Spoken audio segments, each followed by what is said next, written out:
Okay, we are now recording the March 19th episode of Prehistory: A Traveler's Guide. I am your host, Greg Donovan, and on the panel today for host is Samuel Eiler. Say hello, Sam.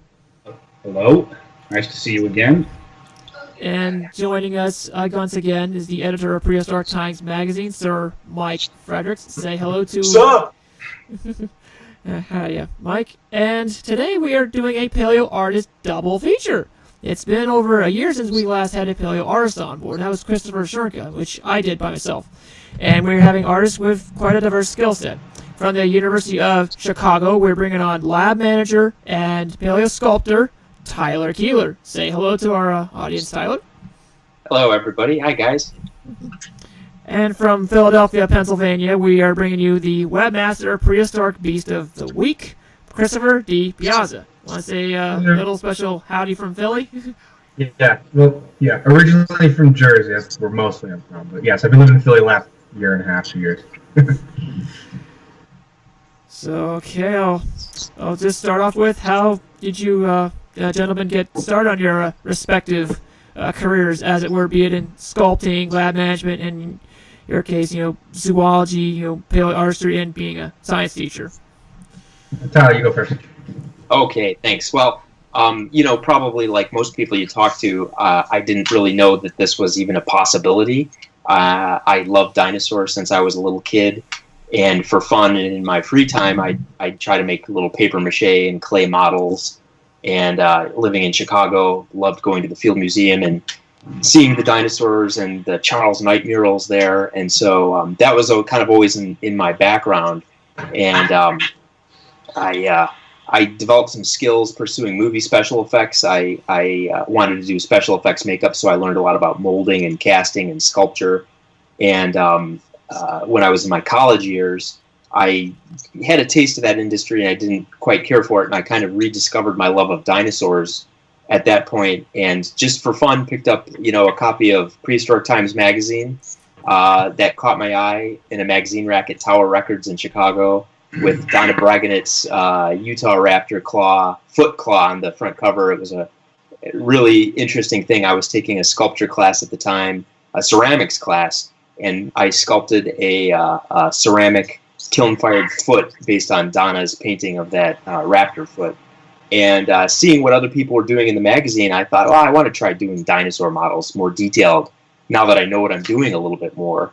And started learning about what was being done in the field, what other artists were doing, and learned about an opportunity at the Field Museum in the exhibit department. And so I went in and applied for that job, and just bit by bit, no clear path, learning more as I went along and practicing my craft. I was at the Field Museum in 1999 and 2000, and then from there I went to the University of Chicago, and I've been there since 2001. So in that time, I've worked on quite a few different specimens. I learned fossil preparation at the University of Chicago, and brought to that job by my skills in molding and casting that I had learned previously. So I was able to help out in preparing specimens and making duplicates of bones and fossils. And because of my sculpture background, I could begin to lend a hand in sculpting reconstructions of the different specimens we were working on. And because I work for Paul Serino at the university, he has done a lot of relatively high-profile press releases, so a lot of his colleagues learned about my work, and from there I was able to begin doing freelance work for other museums, and so that's kind of taken me where I am today, doing work for different researchers and museums, and I'm still at the University of Chicago as well. That's a very cool story there, Tyler. And in this case, Chris, you want to give us the scoop on how you got to where you are today?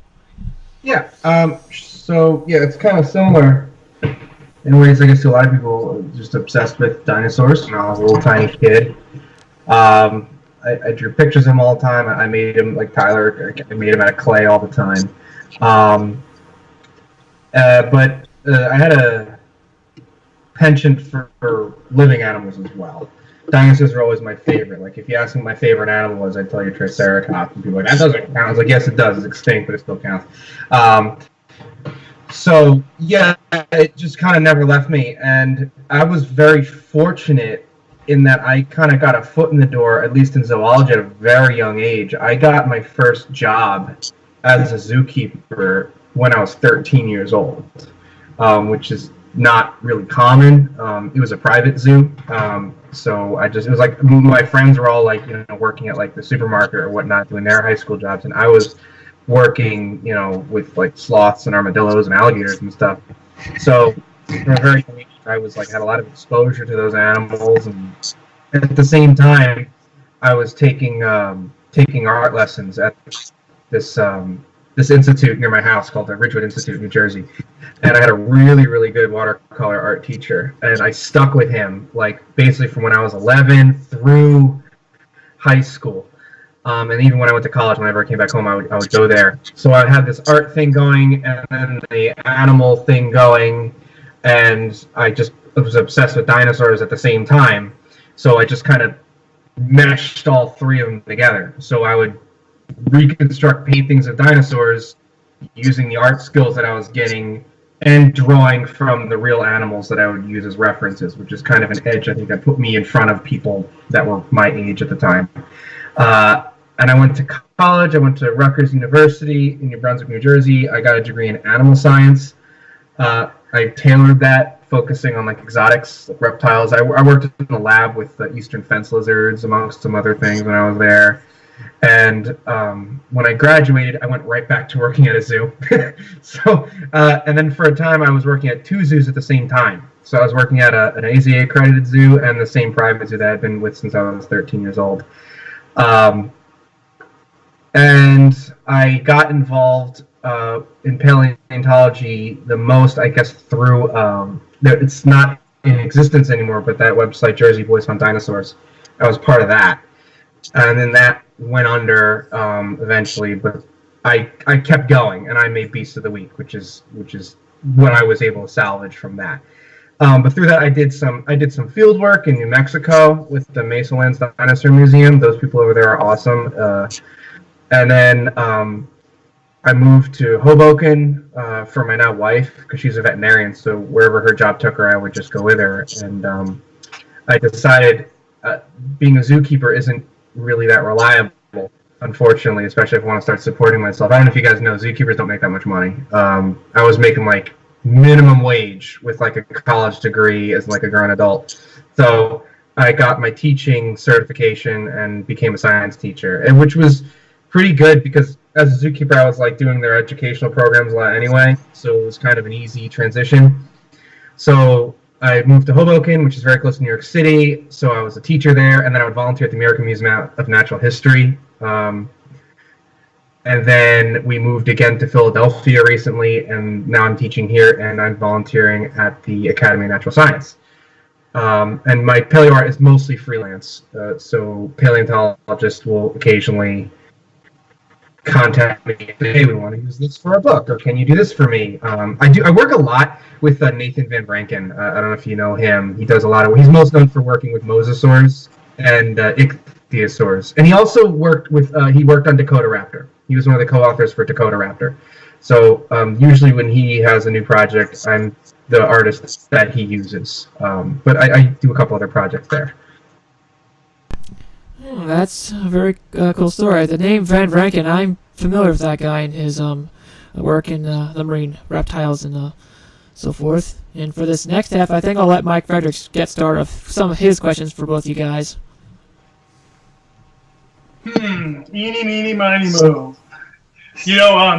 Tyler, one thing kind of funny, you brought a tear to my eye with the PT reference, by the way. Thank you. But, Russ Solomon is the guy who started Tower Books, Tower Records, and everything right here in Sacramento, where I live near. And he just died last week or so, unfortunately. But it sounds kind of funny you mentioned that. Yeah, that was a great place to find really interesting, like your magazine. I'd never seen it anywhere else, and then there it was at Tower. So they had some cool stuff on their shelves. They really were great. I got all kinds of things I could ask both you guys, but I'm thinking of Jane, Tyler.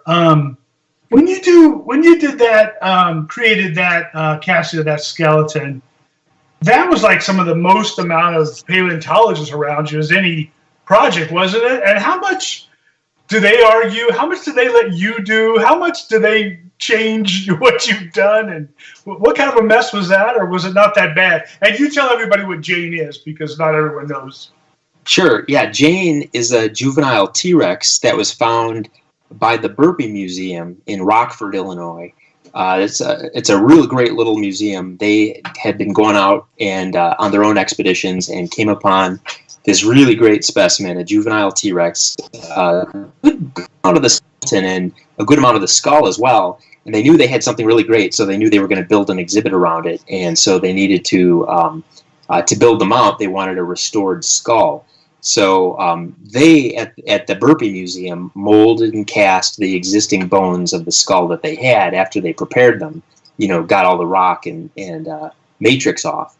And then they began to try to puzzle piece those together, and that's where they brought me in, because at the time I had just finished Rugops, the African predatory dinosaur for Paul Sereno. It was like 2004 maybe.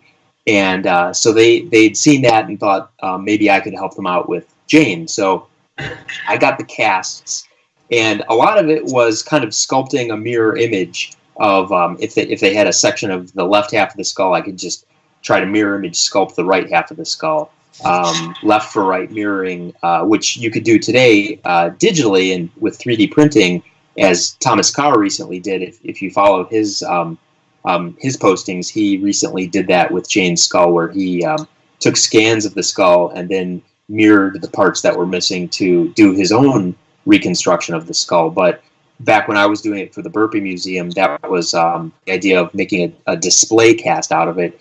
Involved very little speculation when it came to just mirroring parts, but then to connect the parts that were altogether gone, people, everybody was scratching their heads. They had a big team there. They had Thomas Carr was part of it, Phil Curry, Michael Parrish, a few other guys would come in and out maybe anytime they came to the Burpee. I know Peter Larson was looking at it, and they'd have their conferences there that they have annually, and more people would come in and look at it and try to figure out at the time, was it a juvenile T-Rex? Was it Nanotyrannus? Was it something else? So they kind of provided this mountain of reference material for me, a bunch of Phil Curry's papers with great illustrations of, every bone of a Tyrannosaurus skull in exploded views and things like that. They loaned me a cast of the Cleveland Museum's Nanotyrannus skull, so I'd have that for reference.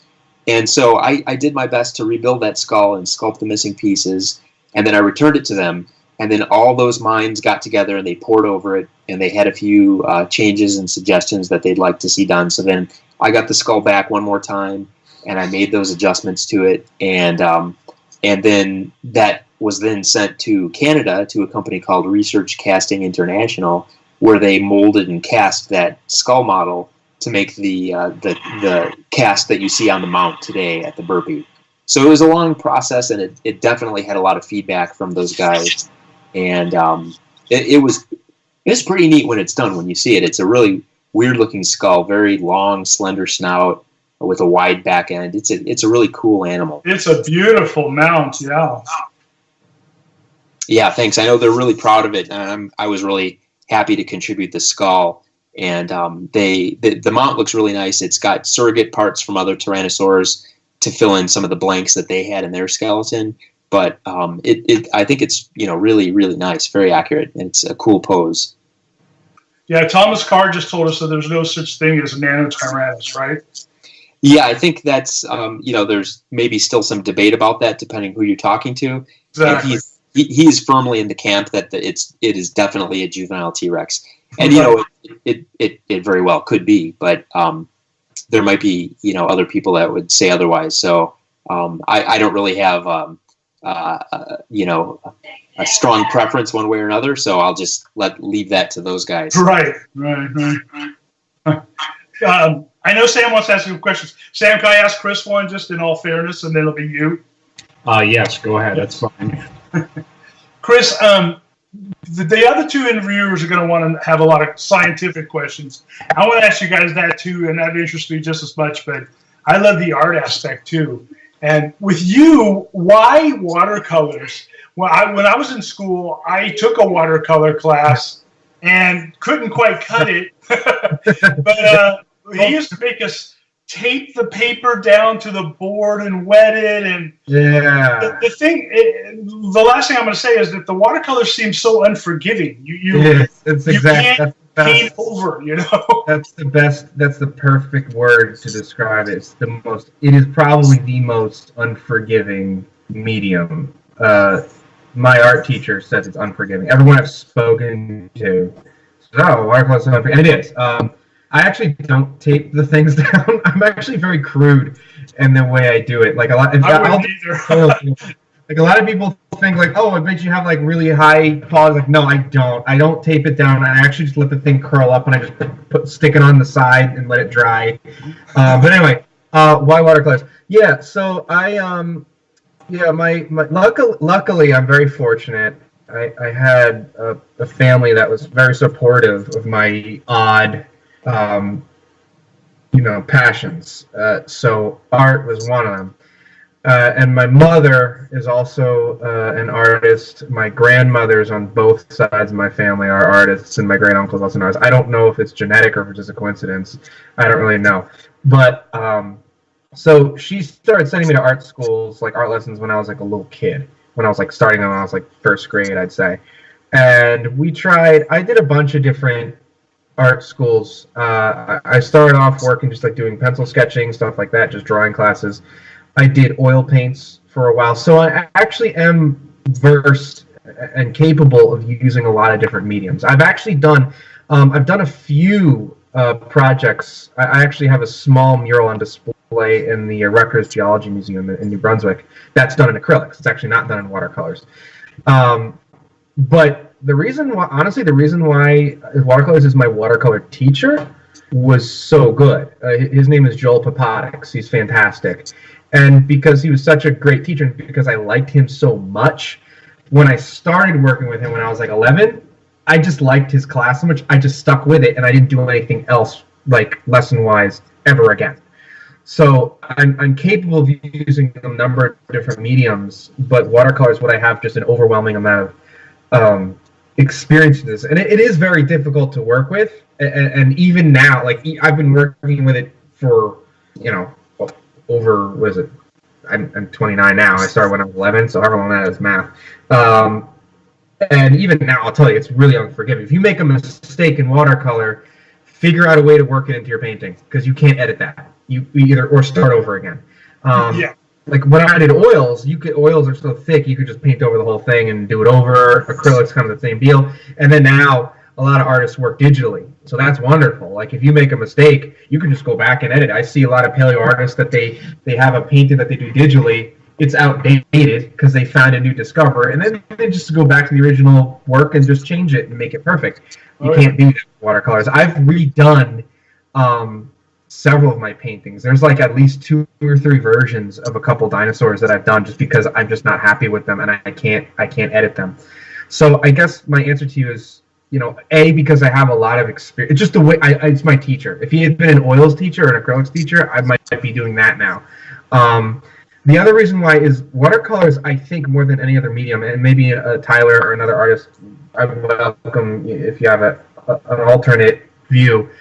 I think it gives you the best sense of color. Watercolors, you mix everything.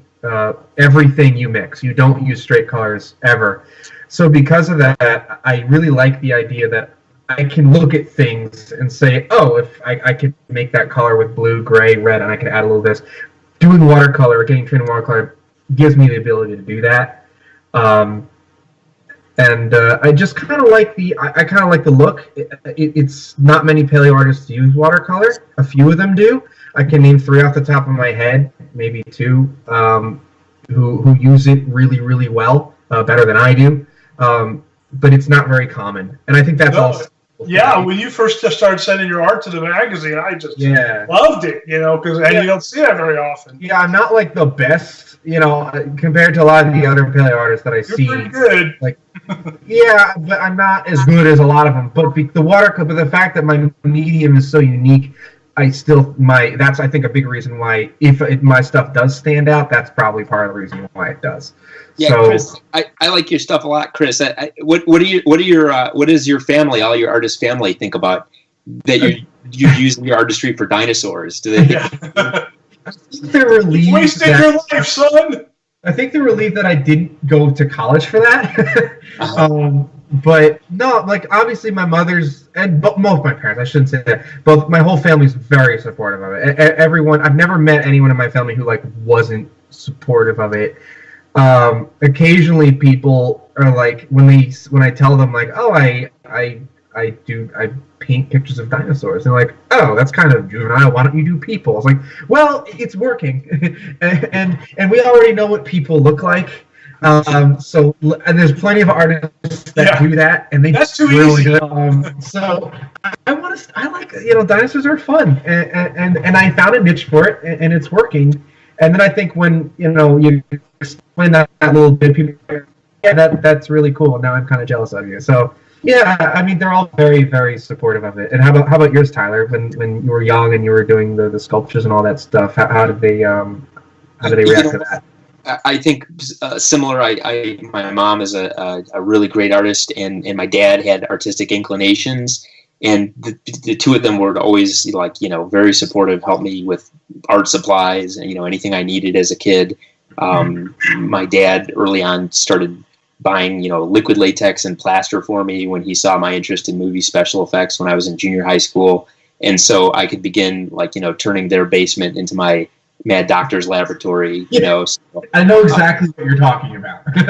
My basement was also the art studio. There's the laundry and the rack, and then there's my little art desk and all my stuff. You need that. It's really good to have that support when you're a kid. You need that. Dr. Frank. Well, I knew this would happen. The interviewees are interviewing each other. Us interviewers could go home. No, that's great. And we definitely got to tell everyone you guys' internet sites before this is all over because they're both so beautiful. That's all for me for now. I still have yours linked on mine. Thanks. We did something with you when I was still with Jersey Boys, and I just kept it on Piece of the Week. Yeah, I remember, and that's how I every time I come across your name, I never knew what happened to the rest of that Jersey crew, but I'm real glad to see that you kept up with everything. Yeah, I didn't want to let it go, so yeah. May I ask one of my... Absolutely, Sam. All right, hang on a second. All right, give me one. All right, first question for Tyler. Have you ever received any awards for your work? Yes, I was very fortunate. I received 2 Society of Vertebrate Paleontology Lansendorf Paleoart Awards, which is a mouthful, but that's the big award that among paleoartists, that's a really great one to win. The SVP, as it's called, the Society of Vertebrate Paleontology, has an annual conference, and at the conference they give out awards.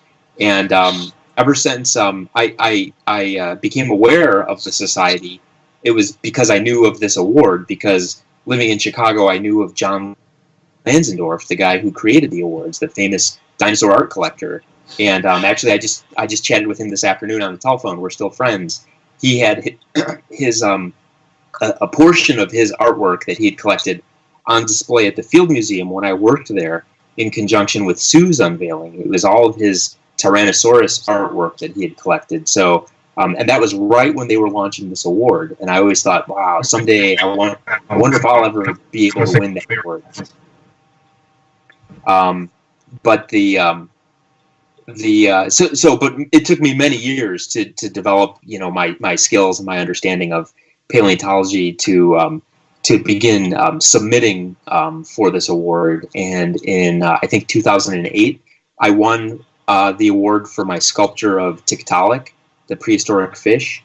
And then I don't remember if it was 2012, or thereabouts, I won for a Heterodontosaurus sculpture that I did for in conjunction with a paper that Paul Serino published on a big overview of Heterodontosaur dinosaurs, and that was a really cool one too. So it's a really great award, and now I'm actually not submitting my artwork for that award anymore.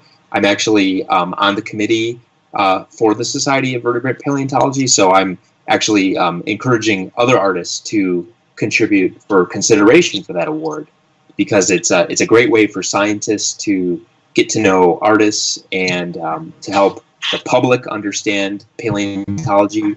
A lot of times a good piece of artwork is the best way to do that, because not a lot of people will read a scientific publication, but one glance at a nice piece of paleo art, whether it's a painting or a scientific illustration or a sculpture, and you could really, really get the feel for what this new discovery is all about, or why it's exciting and important.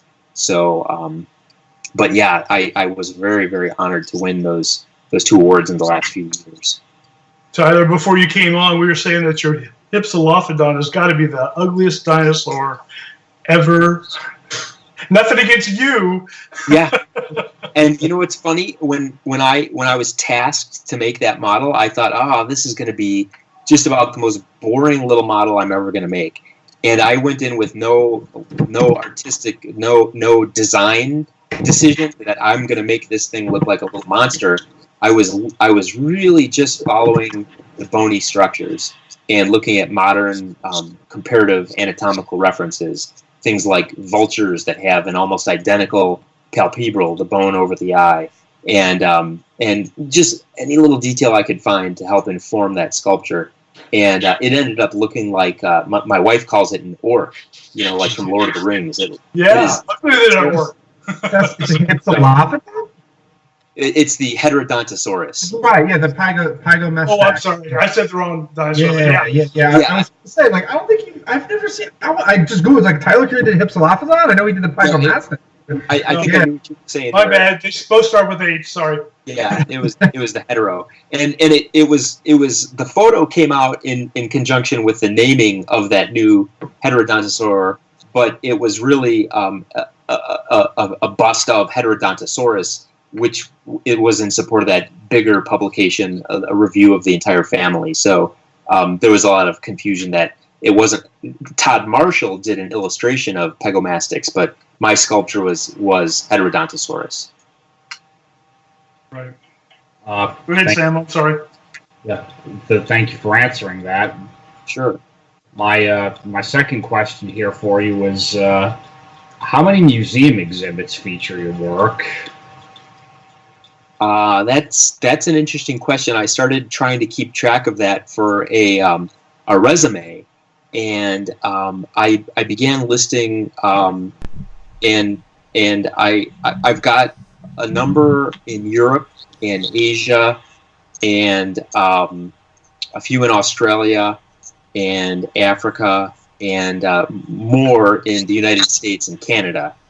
And so I don't know the total. It's probably 20 or 30 museums that might have a model of mine in it, which is, really, really cool. I just love that because, when I was pursuing movie special effects, and you think about all the work that goes into creating a movie illusion, and you see it like for 1 second on film, and then you never see it again. But a museum exhibit or like, a model that people can look at and come back to a museum over and over and see, that to me is just so fun, and I really like that. So that also is a very, very great honor that different museums have contacted me about getting casts of models I've made, or commissioned me to make original models based on their discoveries. Very much. I got. I just want to put in one thing, that the Heterodontosaur you did. I don't know if you remember. I think I emailed you right after that came out, clarifying about the quills, if they were and they were speculation based on the Tianyu-Long. And right. I remember when that came out, it's absolutely like you are completely innocent. You did a great model based on references, but so many people mistook that not as feathers, but as porcupine quills or something like that. And I remember one of the headlines, because you know how the news sites, they always make these silly headlines, like when it comes to dinosaurs. I remember one of the headlines was, "New dinosaur discovered with porcupine quills and vampire fangs." Yeah, right. Come on, And that all comes from, a quote taken out of context from an interview that my boss gave. Right. And some reporter wrote that down. That's my headline, Right. And so yeah, stuff like that happens a lot when you read it. That's still my favorite. Like when they talk about bad headlines, that's like my go-to example. I think it's the funniest thing. Yeah, that was pretty funny. But you know what was cool about that? When I was looking at the Tianyu Long paper, where they did a pretty good job describing the thickness of those filaments, and they had quite a few figures that showed close-up photos of what those things looked like, and so my task then is to recreate that in physical space in the real world, and so I found nylon monofilament fishing line for that. And I found it in the a couple different sizes that I used that matched exactly what Tianyu Long's, the diameter of those filaments looked like they should have been. And what was really interesting is in short lengths, when applied into the skin, they are actually quite an effective barrier. They don't sag and droop. Even you think about how soft nylon monofilament fishing line is, and you can't imagine that could be like stiff like a quill, but kind of like a cat whisker, like soft and flexible, but it's actually, when I was making that model, at one point I reached for it to grab it, and my hand encountered the quills, and it pushed the model away from me. So I couldn't grab the model because my hand interacted with the quills first. I'm calling them quills, bristles, filaments, whatever you want to call them. And so it was like a wonderful little physical experiment, is just taking them at their actual size in one fossil and making a rendering of them out of a certain material in the real world and seeing what happens, and who knows if they were softer or firmer in real life, but that was really cool, a really unexpected, fun little thing when I was playing with that sculpture. And now they're saying a lot of the ceratopsian dinosaurs had that too, and I always thought it must have been sort of a protection.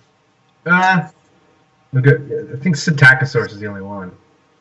Aren't they saying like even Triceratops and stuff down the tailing? No, I mean it could have, but it's speculation, Tyler. I don't know if you know anything. I know, I saw that somewhere. Yeah, I think a lot of artists are kind of like taking what you see in Psittacosaurus and then kind of just very speculatively painting with a broad brush, but applying that to other somewhat related families. And I know there was also talk when that great Triceratops skin impression came out that the biggest of those kind of oval pointed plates looked like they might have had a little hollow pinnacle. Yes, that's right. That a filament or a quill or something could have been coming out of. Not that was found, but it was like just very interesting thought experiment to try to figure that out. Also, you got to remember what the function of those could have been. Like in Psittacosaurus, it looks a lot like a display structure. Mm-hmm. And if it may not have been, but if it was a display structure, you got to think about, well, what we know about display structures, a key element of it is with living animals. The whole point of a display structure is that it's unique to your species, right? Like if you look at songbirds today, there are different colors, different songs, and if they have this exact same display structure to attract a mate, it doesn't work. So if Psittacosaurus had that going on, and then its later relatives, and it wasn't a direct ancestor of Ceratops, the other later Ceratops, I think it was an offshoot, they had the frills and the horns going on. So you have to ask yourself, if they already had the frills and the horns going on, what function would some quills in the butt be? Yeah. So I guess genetically speaking, it's possible. The code for those quills, whatever you want to call them, could be in there, but you got to ask. There's zero evidence really, and why? Like how would they serve that animal? So when I see an artist, I don't put them on my ceratopsians. If I see another artist put on theirs, I'm like, yeah, it's possible. But to say that they more than likely had them or there's evidence for it is not. I think that's pushing it. I guess I was kind of thinking porcupine-like, where maybe it would either stick them or maybe you take a bite of Psittacosaurus and all you get is a a mouthful of quills is just running away. Maybe, I don't know. It might have been the latter. I don't know if there's any evidence for them being sharp. Do you know, Chris, much about the so-called beards on modern turkeys? Those kind of black. Yeah, the bristly feather that hangs down. Yeah. Is that? Do you know? Is that only in turkeys? And is that the same kind of thing, like a display structure that the males get? Yeah, it's in the male. As far as I know, and the second I say this, an ornithologist is gonna correct me. But as far as I know, it's only in the males. And I've never seen a structure exactly like that in other birds.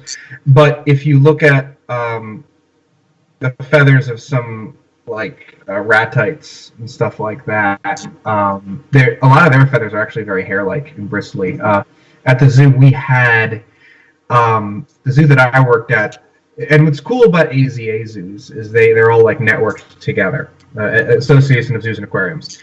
So their AZA zoos are all networked together. So even though we didn't have certain species, we had specimens, samples of species from all over the world at our zoo.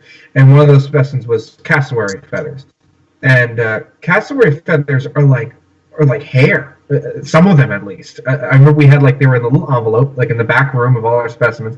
And I went in there one day, and they're long hair bristles, some of them, and that's the first thing. If I'm thinking of another bird that has anything close to that, that's the only one that I can think of off the top of my head.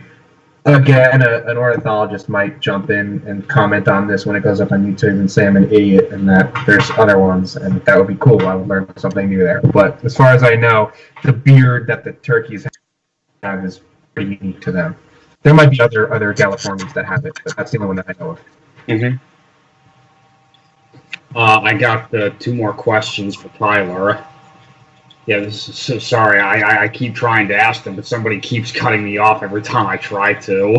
That's me. Sorry. It's all right. No problem. I'm not mad. I'm kind of not sorry. Third question for Tyler. What's the hardest part of the sculpting process? Well, I guess, the hardest part maybe, in my opinion, is maybe time. Just not really ever in any project I've had have I had the luxury of time to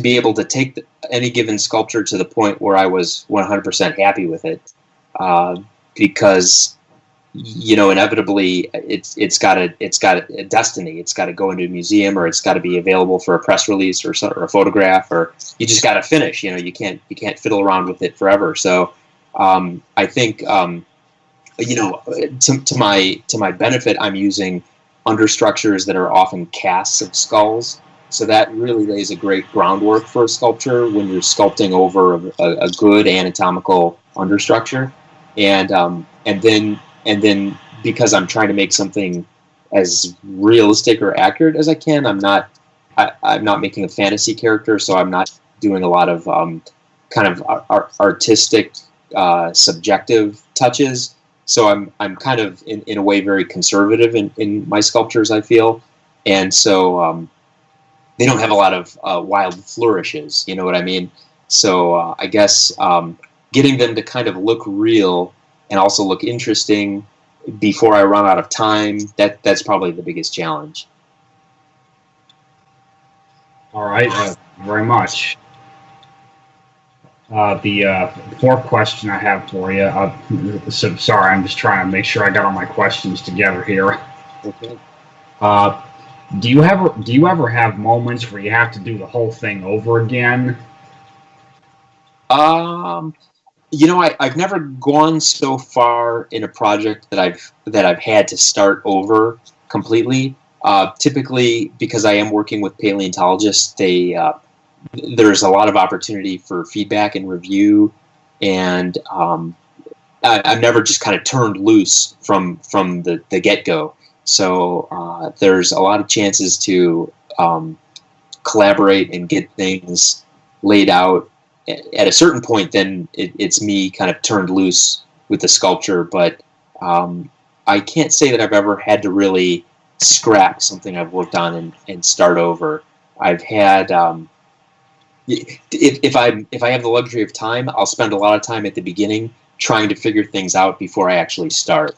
So that's doing as much research and measuring and comparative anatomical observations as I can, getting reference material all lined up for myself, and so that once I actually get down to the work, to the sculpture, there aren't too many variables to figure out at that point. Thank you very much, Tyler. Sure. Good, sir.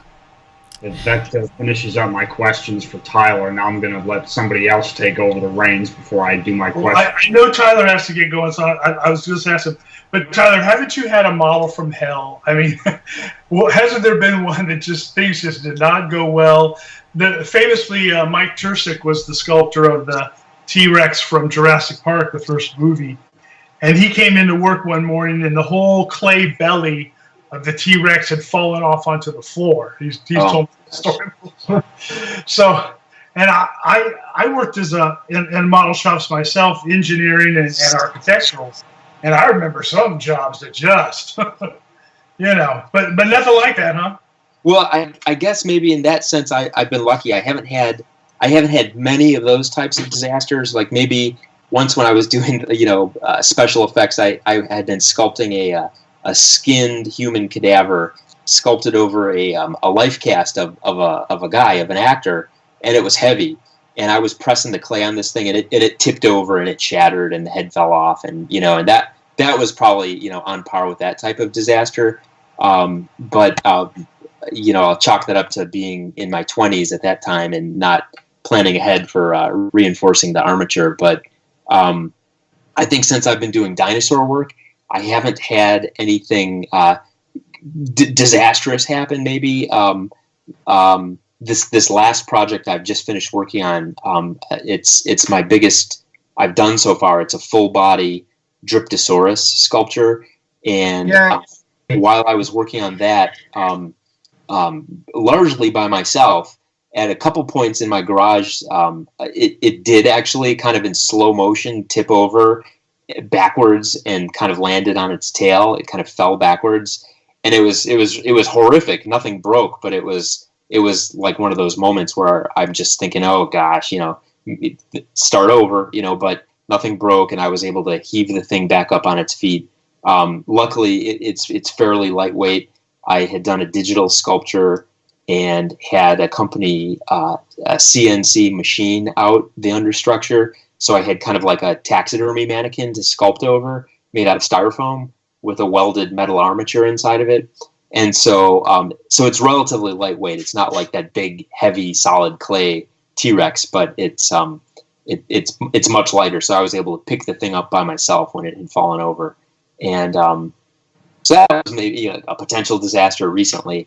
And actually, I'd say on the same project, it wasn't a project from hell, but it's given me maybe more nervous palpitations than many projects, because I've had to do some really kind of interesting and different things to flesh this thing out, and it's just amazing to see it at life size. The size of the hands and the claws with keratin on them is just amazing to have it in front of you, and to they're like meat hooks, they're just so giant, the fingers on this thing.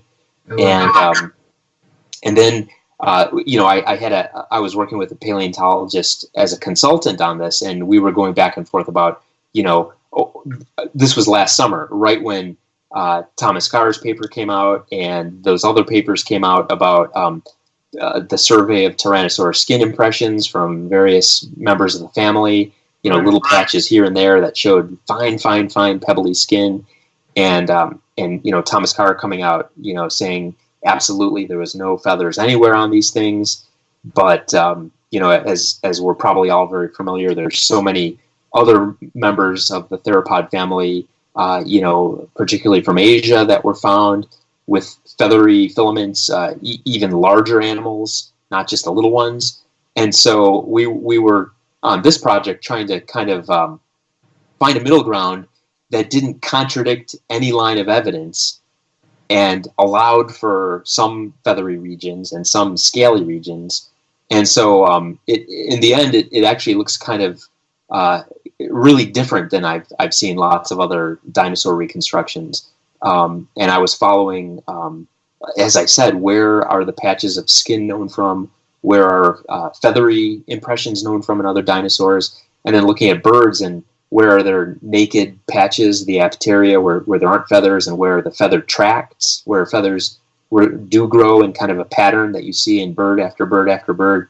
And so it's kind of, again, like a thought experiment. You think, well, what can we do to make this thing kind of combine these different lines of evidence? And so it definitely, I think, I'll say it looks unique.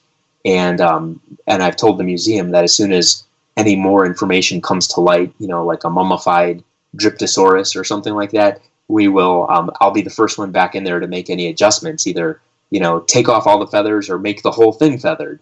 But so it wasn't a project from hell, but it really has made me nervous to see what the reaction for this is going to be. And at the time, we're speaking now, it hasn't gone public yet, but it's opening day is March 24th, 2018. So, I guess by the time people hear this, it will be, maybe pictures of it will be on the internet. Which museum is this going to be at? This is a brand new museum in Libertyville, Illinois. It's called the Dunn Museum, and it's part of an older museum that had closed down and relocated, and they do a wonderful job going over the local history from the first Native Americans in the area to the first farmers to move in, Civil War, early industry in the area. But then they do have this prehistoric section because there's some mammoth and mastodon type of remains that come up in this part of the country, and some much older fossils of coral reef type of giant boulders. And there's this missing in-between stage when we'd expect to want to find dinosaur fossils. And so speculatively, they'd like to place Dryptosaurus. If its range was big enough, it could have walked across this part of North America. So that's why the dinosaur is in the museum. And because it's a bigger museum than their previous location, they had the room for not just the head, which I sculpted for them. I remember that. I think in 2010. Yeah. So this is kind of a follow-up to that project. Now it's the full body. Cool. And so they've got it kind of as the first thing you see when you walk into the museum, to kind of welcome you and draw you into it. And it'll be really fun at the grand opening to talk to people. I'll be giving a few presentations there this coming weekend to talk about how and why I built it and made the decisions that I did. That's great. Congratulations on that, Tyler. Thanks. I'm excited about it. Yeah, thank you. Yeah, I don't think Dr. Carr likes the hair on him, though, probably. No, that's true. He probably doesn't. But, I think I've actually built a model for him. I did a baby T-Rex for him that has just gone on display in his museum in Kenosha, Wisconsin, the Dinosaur Discovery. Do they call it the Dinosaur Discovery Museum or the Dinosaur Discovery Institute? Anybody know? It's like it's a really cool little museum, and he's got more theropod skeletons in this building than I think anywhere else in the world. It's worth a trip if you ever make it to Kenosha, Wisconsin. It's about like an hour and a half north of Chicago, and and so he's found parts of a much smaller little baby T-Rex he calls Little Clint, and right. So he wanted a baby T-Rex for his display, and so because I was building it for him, the model that I built for him has, even though it's maybe only a few weeks old, it's all scaly, no feathers, and it doesn't have lips, which I normally give my dinosaurs lips. And so this has kind of a crocodile mouth, which he's a proponent of. So depending who you're working for, you've got to kind of follow their lead.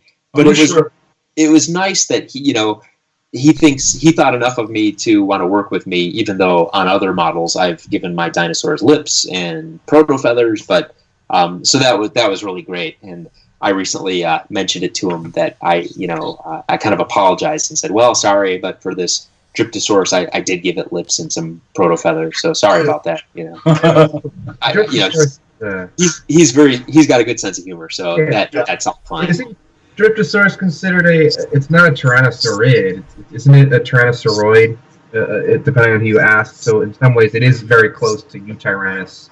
That's a good way of looking at it. Yeah, it's kind of like nothing that Eutyrannus had feathers. So if it was more closely related to Tyrannus than it was to T-Rex, then it probably would have had feathers, even by his standards, wouldn't it? That is entirely possible, and then depending on what other lines of evidence you want to start to pursue, can we give it 3 fingers instead of 2 fingers? That's the other thing. I think yours has 2, if I'm not mistaken. Your Drypto. Yeah, it does. It's got 2, kind of like an almost vestigial third bulging out of its hand. But some reconstructors, I give it 3. I give it 3, but I'm completely aware of the fact that it very well may have had 2 as well.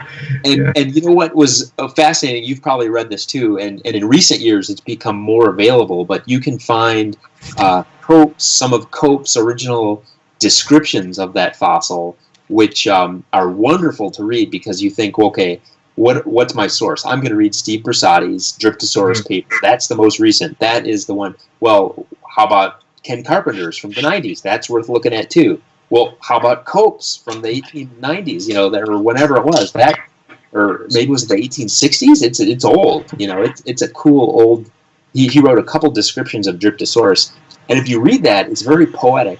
It's not the way a normal modern scientific description of a dinosaur would be done, but you can actually get a lot of information from that Carpenter and Bersati don't have in their papers. So that was really fun to do that kind of reading and research before I started my sculpture and debate with the team that I was working with about should it have 3 fingers and what about the integument. And so it could be with enough time you could really dig into these things and have a lot of fun putting them back together. Greg, you have something to ask?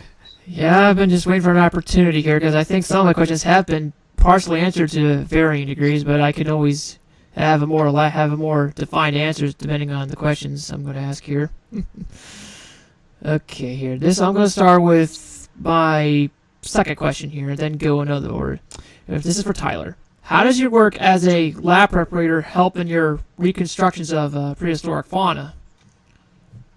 Well, I think prep work in a fossil lab, it's if you've ever seen it or done it yourself, it's slow going. It's not something you rush through. So fossil preparators are kind of interesting in that they spend, I'd say, generally more time with the specimen than a paleontologist does, unless the paleontologist is doing the preparation themselves.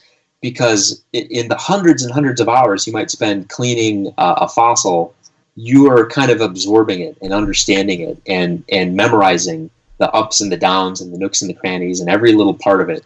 And so if that's just where it ends, then that's great, and you might be very well informed if you, for example, need to make a mold of it. You might be aware of where are the potential undercuts or break points or delicate areas.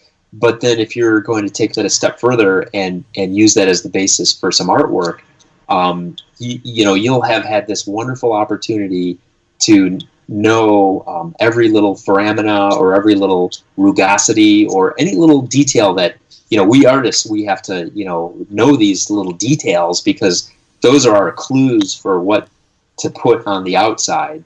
Was this keratin or was this scaly or, any of those kinds of details. If you start to do those observations, looking at living animals and modern skulls, and start to make those correlations between what skull texture might yield what type of skin texture, and then apply that to dinosaurs or other prehistoric animals. So I think having that access to real specimens is what really helps my understanding and the artwork that I do in keeping it really grounded in reality, because I feel like I'm working for paleontologists and I have to be able to answer for any decision I make.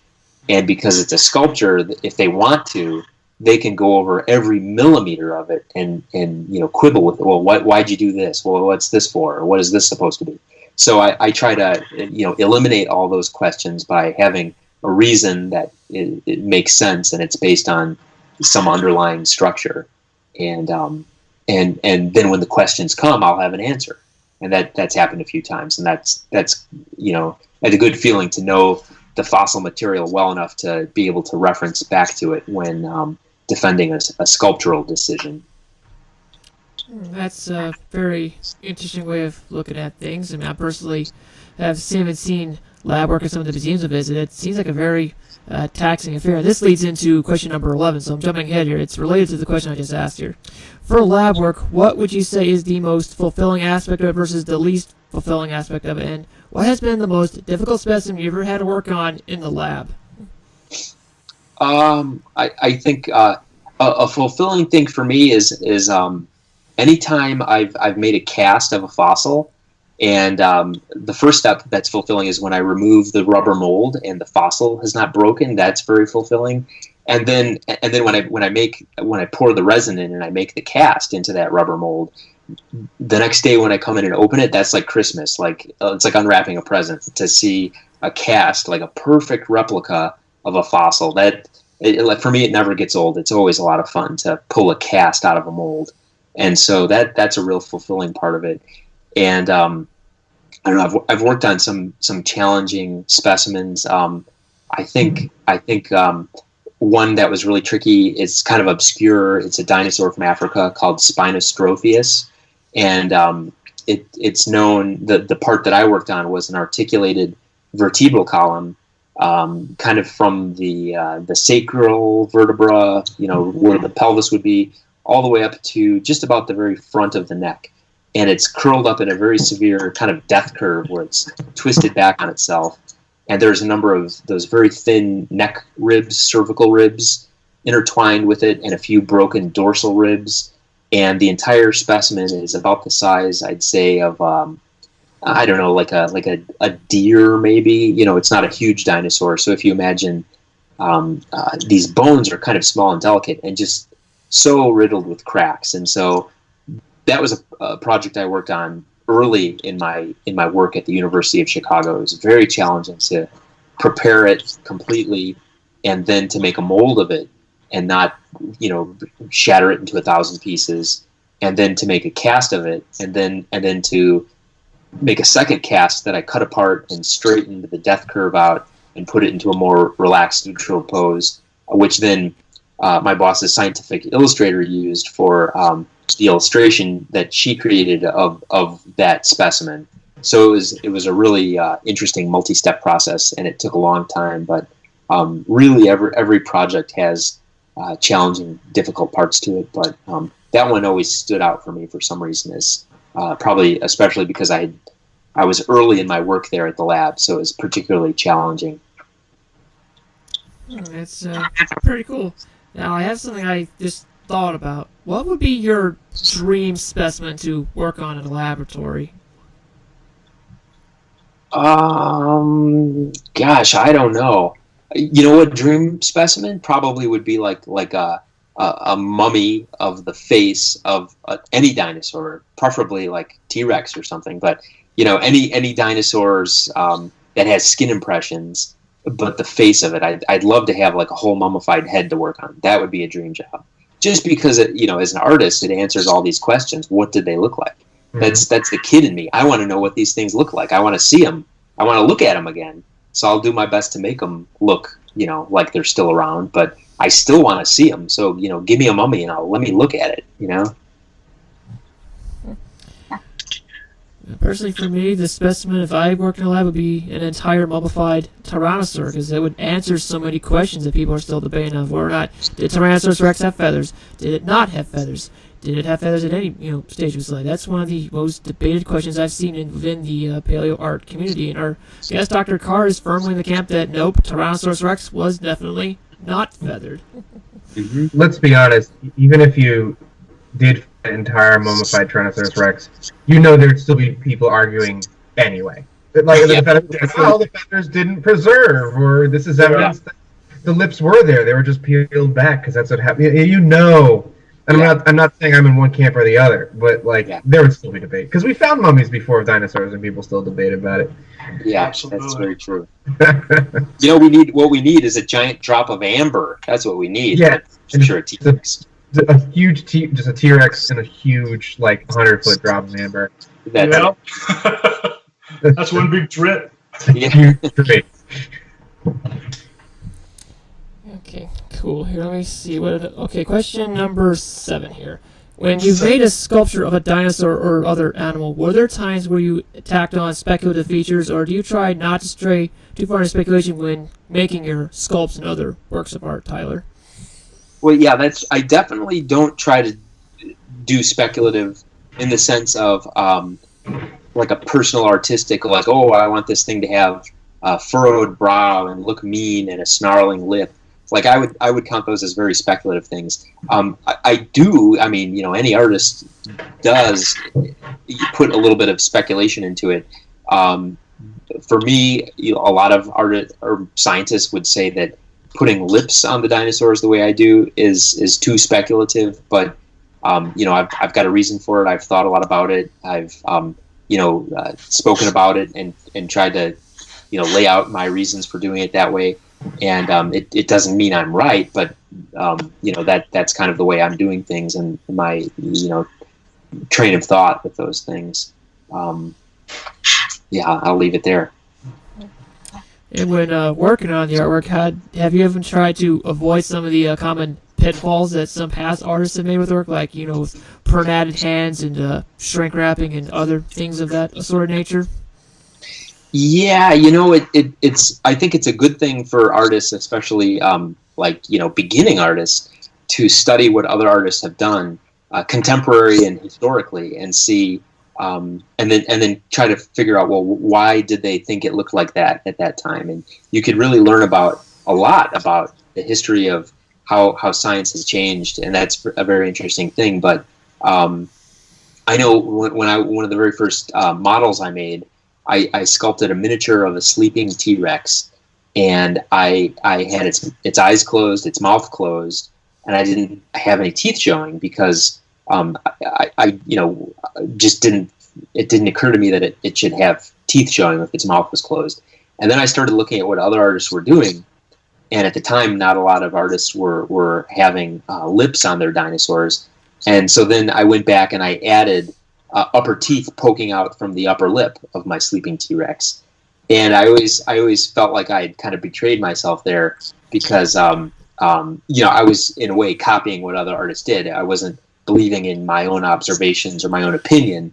And you gotta kind of separate the two, that, you know, what is known and what is still, you know, up for debate. And so now if I'm left to my own devices, I'll, like, you know, I did this bust of a Herrerasaurus with the mouth closed and no teeth showing. But again, like for Thomas Carr recently, the baby T-Rex, his mouth is open a little bit, so you can't quite tell if his teeth would have been covered or not. But truly, the thing doesn't have lips, so its teeth would be hanging out. So every opportunity can bring a different outcome. Yep, that does make sense. It all depends on who you consult. That leads into my question number 4. What goes into the process of making your sculptures from start to finish? And I know you do this, but do you consult with paleontologists and other folks prior to beginning work? And do you also take a look at the scientific literature before going into work on a project? Yeah, the scientific literature is definitely totally necessary, because generally I'm not making artwork unless it's for a scientist. So that kind of is what gets the ball rolling. The starting point is working with the scientist on a discovery or a reconstruction, and then having all of that reference material. I'll find my own if they don't provide enough. Sometimes they'll provide a whole stack, and sometimes it's just maybe I feel it's not enough, and I'll go in and find a whole bunch of materials. And as I mentioned before, if I'm lucky, I'll have maybe a skull reconstruction as the starting point, or at least a fossil to look at and get measurements off of. I recently sculpted a reconstruction of a burrowing Lystrosaurus from Antarctica, and in that case, I was sent the fossil, which is kind of crushed and on a slab, but I could get good measurements off of it, and I made a mold and cast of that. The fossil is going to be displayed side by side with the burrowing Lystrosaurus, but in that case, the museum visitor can look at the two side by side and understand, oh, that's a model of what that animal might have looked like. It's a direct side by side comparison. But because it was kind of crushed, I had to sculpt a general rough version of what its skull and skeleton looked like, and I used that as the armature for my flesh sculpture, and I began covering it with speculative major muscle bodies. And then when you get to the outer layers, it's still a lot of guesswork with so many extinct organisms. In this case, there happens to be a really wonderfully preserved specimen that I don't know if it's been published yet, but I was given access to photos of it, of a member of this family of prehistoric creature, and it kind of showed this kind of wrinkly, nubbly, bumpy texture. Again, like Chris was saying before, just because you see that texture on a fossil, that doesn't mean that maybe it didn't have hair and the hair just didn't preserve, and it's just all you're seeing is leathery wrinkles left over after the hair rotted away. Or was it just that it was naked and was just bumpy and wrinkly and leathery? So there's still lots and lots of guesswork, but at any rate, I'll sculpt as much detail as I can based on all of these observations and comparisons, and then generally I'll have to make a mold of my sculpture and then make a cast of it, because the cast, the final copy, I'll have to paint and often ship it to a museum, so it has to be durable, and I can't ship the original clay sculpture because that would still be quite fragile.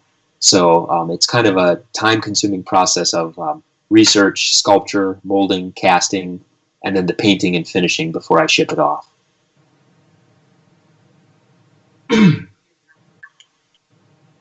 And great sculptures they are, too. People go to Tyler Keillor's internet site and just look at these life-size sculptures, the paint job on, oh my goodness. The detail and everything. Of course, it helps when you have paleontologists looking over your shoulder, I guess, huh? But it does. You need that sometimes. But no, it's really impressive, and thank you. Really nice. Thanks a lot. You got Is that it, Frank? Can we let him go? We know you got to go, Tyler. So if you want to go, we'll... Thanks, guys. I'm sorry I had trouble logging on with you earlier today, and now I've got to get my little boy tucked in for the night. So I'll catch up with you. It was nice talking to y'all. And absolutely. Thanks again so much, man. Thank you, Tyler. Nice. You got it. Did you pick your brain more about that Tryposaurus later? I think. Yeah, let's talk anytime. Definitely got to talk to you again. Yeah, it'd be fun. All right. We'll bring Chris on board as an interviewer too. Cool. Okay, guys. Good night, man. I'm out of here. See ya. Bye-bye. Okay, now we have to plummet Chris with tons of questions. Yeah. Would you like me to go first with my question? I would indeed. All right. Hang on. My first question for Chris is, what do you see as the future of paleo art? I guess, yeah, I read this question on Facebook, and my knee-jerk reaction was like, oh, well, probably like mostly digital art, but that's not the future. That's right now. So, and I don't mean that as a stat digital artist. It's a totally like legit medium. It's just the one that's really successful right now, and rightfully so. I will say, I don't know. It's tough to say, because every time all it takes is one discovery to completely change everything, and we've seen a couple examples of this over the years. I feel like recently, like within the last like several years or so, maybe 10 years, we could even say, they've been saying we went through like the second big dinosaur renaissance, right? So like the first quote dinosaur renaissance was what was that, like the late 80s, early 90s with like Greg Paul. And that's when you start to see, in Bob Backer, when you start to see dinosaurs more athletic and running around like birds and whatnot. And now, not now, sorry. And then several years ago, we had our second dinosaur renaissance, is what they're calling it, where you start to see them, they're not shrink wrapped. The term shrink wrapping was coined, right? And a lot of soft tissue and a lot of feathers. And you look at these dinosaurs, and they don't look, some of them are completely unrecognizable from an illustration from, say, like the early 90s. And I think the inspiration for some of these would be like, and I always say it for mine, like when I'm painting a dinosaur, and I know it sounds kind of silly to say out loud, but it actually holds a lot of weight, is that they're not, fantasy monsters, they're real animals. So, when you're painting a T-Rex, it doesn't necessarily have to be a big, scaly dragon-like creature roaring in your face. It could very easily be kind of like what Tyler did, like it have its mouth closed, chilling out, have some feathers on it, sleeping, because that's what animals do. So I feel like we see a lot of paleoartists going that route, with a lot of soft tissue, a lot of feathers, and now I feel like most recently, not to say that they're not realistic anymore, but because of the T-Rex skin stuff, we're kind of stepping back from the feathers. A lot of paleoartists, some are not, depending on who you ask, and it's not necessarily a bad thing, but we're kind of going back. And not only just feathers, but you're starting to see evidence of like keratinous textures on the heads, whether it be like the T-Rex, the not T-Rex, it was the Splendosaurus, right? With that very alligator type skin, keratin on the face, and then now ceratopsians in general have, we now believe, had a much gnarlier keratin sheath on their frills and faces, which is cool because we've never not known about that. It's just that recently someone like looked at the skulls and say, oh yeah, this was probably not soft scales. It's probably mostly, tough keratinous stuff. So in a way, not to say that they're not realistic or believable, but they're kind of going back to that stereotypical reptilian image, a lot of them. And who knows, something could pop up and it can completely go in the other direction again. Some of them yes, some of them no. It's like a roller coaster, and being a paleoartist, it's exciting, but also like a giant pain in the butt, because every time you think you make something that's like legit and accurate, something comes out that completely turns it upside down, and you got to start all over again. It's like a bittersweet thing. So I don't know. I guess that answers your question. It's a wild ride, and I'm holding on as tight as I can. I guess that's what I'm saying. It'd be kind of strange if we found evidence that some species of dinosaurs showed pattern baldness, like some mammals do. Like bald chimpanzees. Yeah, or plucking, like a lot of birds do. When birds are stressed out, especially parrots, this is common. They'll pluck, and then some other species of bird pluck their own feathers. For making nests and stuff like that, like ducks and whatnot do. So I've actually seen some paleoartists do this. They'll show and it's not common enough. They'll show, again, going back to the thing where dinosaurs are just animals, and they dealt with the same hardships that animals today deal with. Showing a sick dinosaur or a dinosaur that has some kind of a disease where it's losing its feathers or its skin, and it's not a perfect specimen that you'd see in like a field guide. Not enough paleoartists do that. Some of them do. There's a few paleoartists who make it their point to do that regularly, but I feel like not enough. And we got to remember that they're real animals, and they dealt with the crap that real animals do today. I've actually seen squirrels with mange that have lost most of their hair as a result of that. Yeah. It'd be kind of interesting if we found evidence that dinosaurs suffered from something very similar to that. Yeah, something similar, like the dinosaur equivalent of the symptoms, maybe something superficially similar. Yeah, it's possible. Maybe a mutation. I mean, we can breed in chickens. We have chickens that we selectively breed to not have feathers, I think. again, if an ornithologist wants to jump in and tell me I'm wrong, but I believe that's the case. So who's to say that wasn't possible in a mutation somewhere down the line in prehistoric times? My next question here for you is, have you ever considered or been interested in making ceramic dinosaurs? You mean like out of clay? Yeah.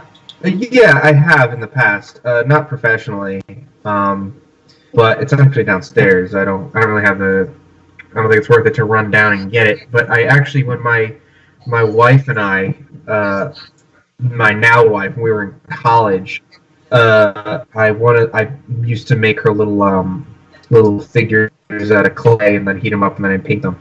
And her favorite dinosaur is Parasaurolophus. So I sculpted a little Parasaurolophus, and it was and I painted it. Her favorite color at the time was jet black with hot pink pattern on it.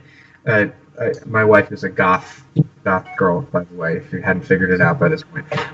So at the time, she was more goth, I suppose. And that was one of my gifts to her. So yeah, I have. I've sculpted dinosaurs before, but it's all usually just for fun. I've never been like employed to do that specifically.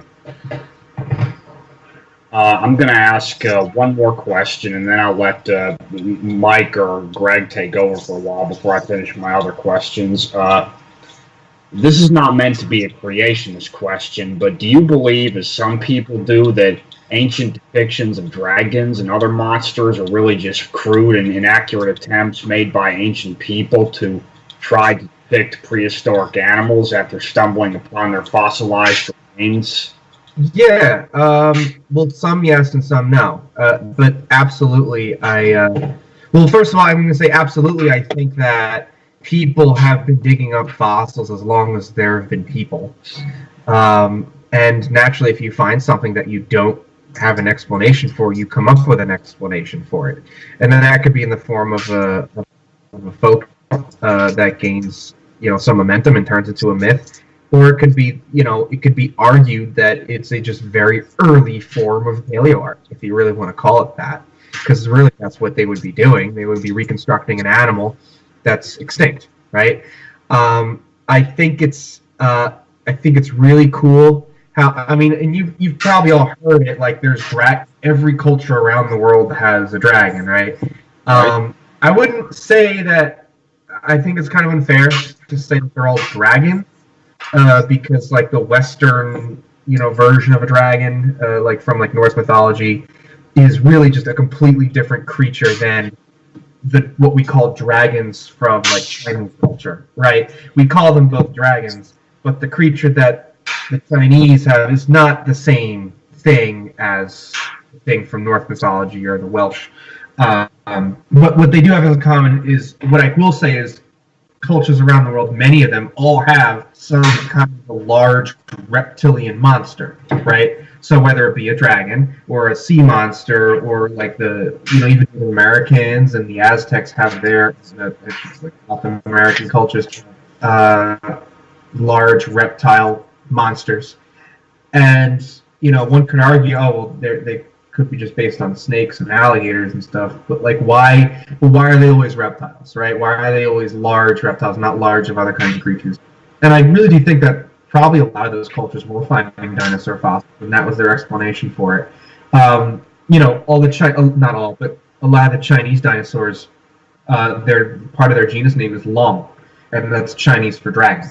Like Long, Guanlong, all these dinosaurs are named after dragons, because to them, it's not like they believe in mythical dragons, but to them, that could just be called a dragon, right? And then I've heard stories that, like in traditional Chinese medicine, that call for dragon bones as an ingredient.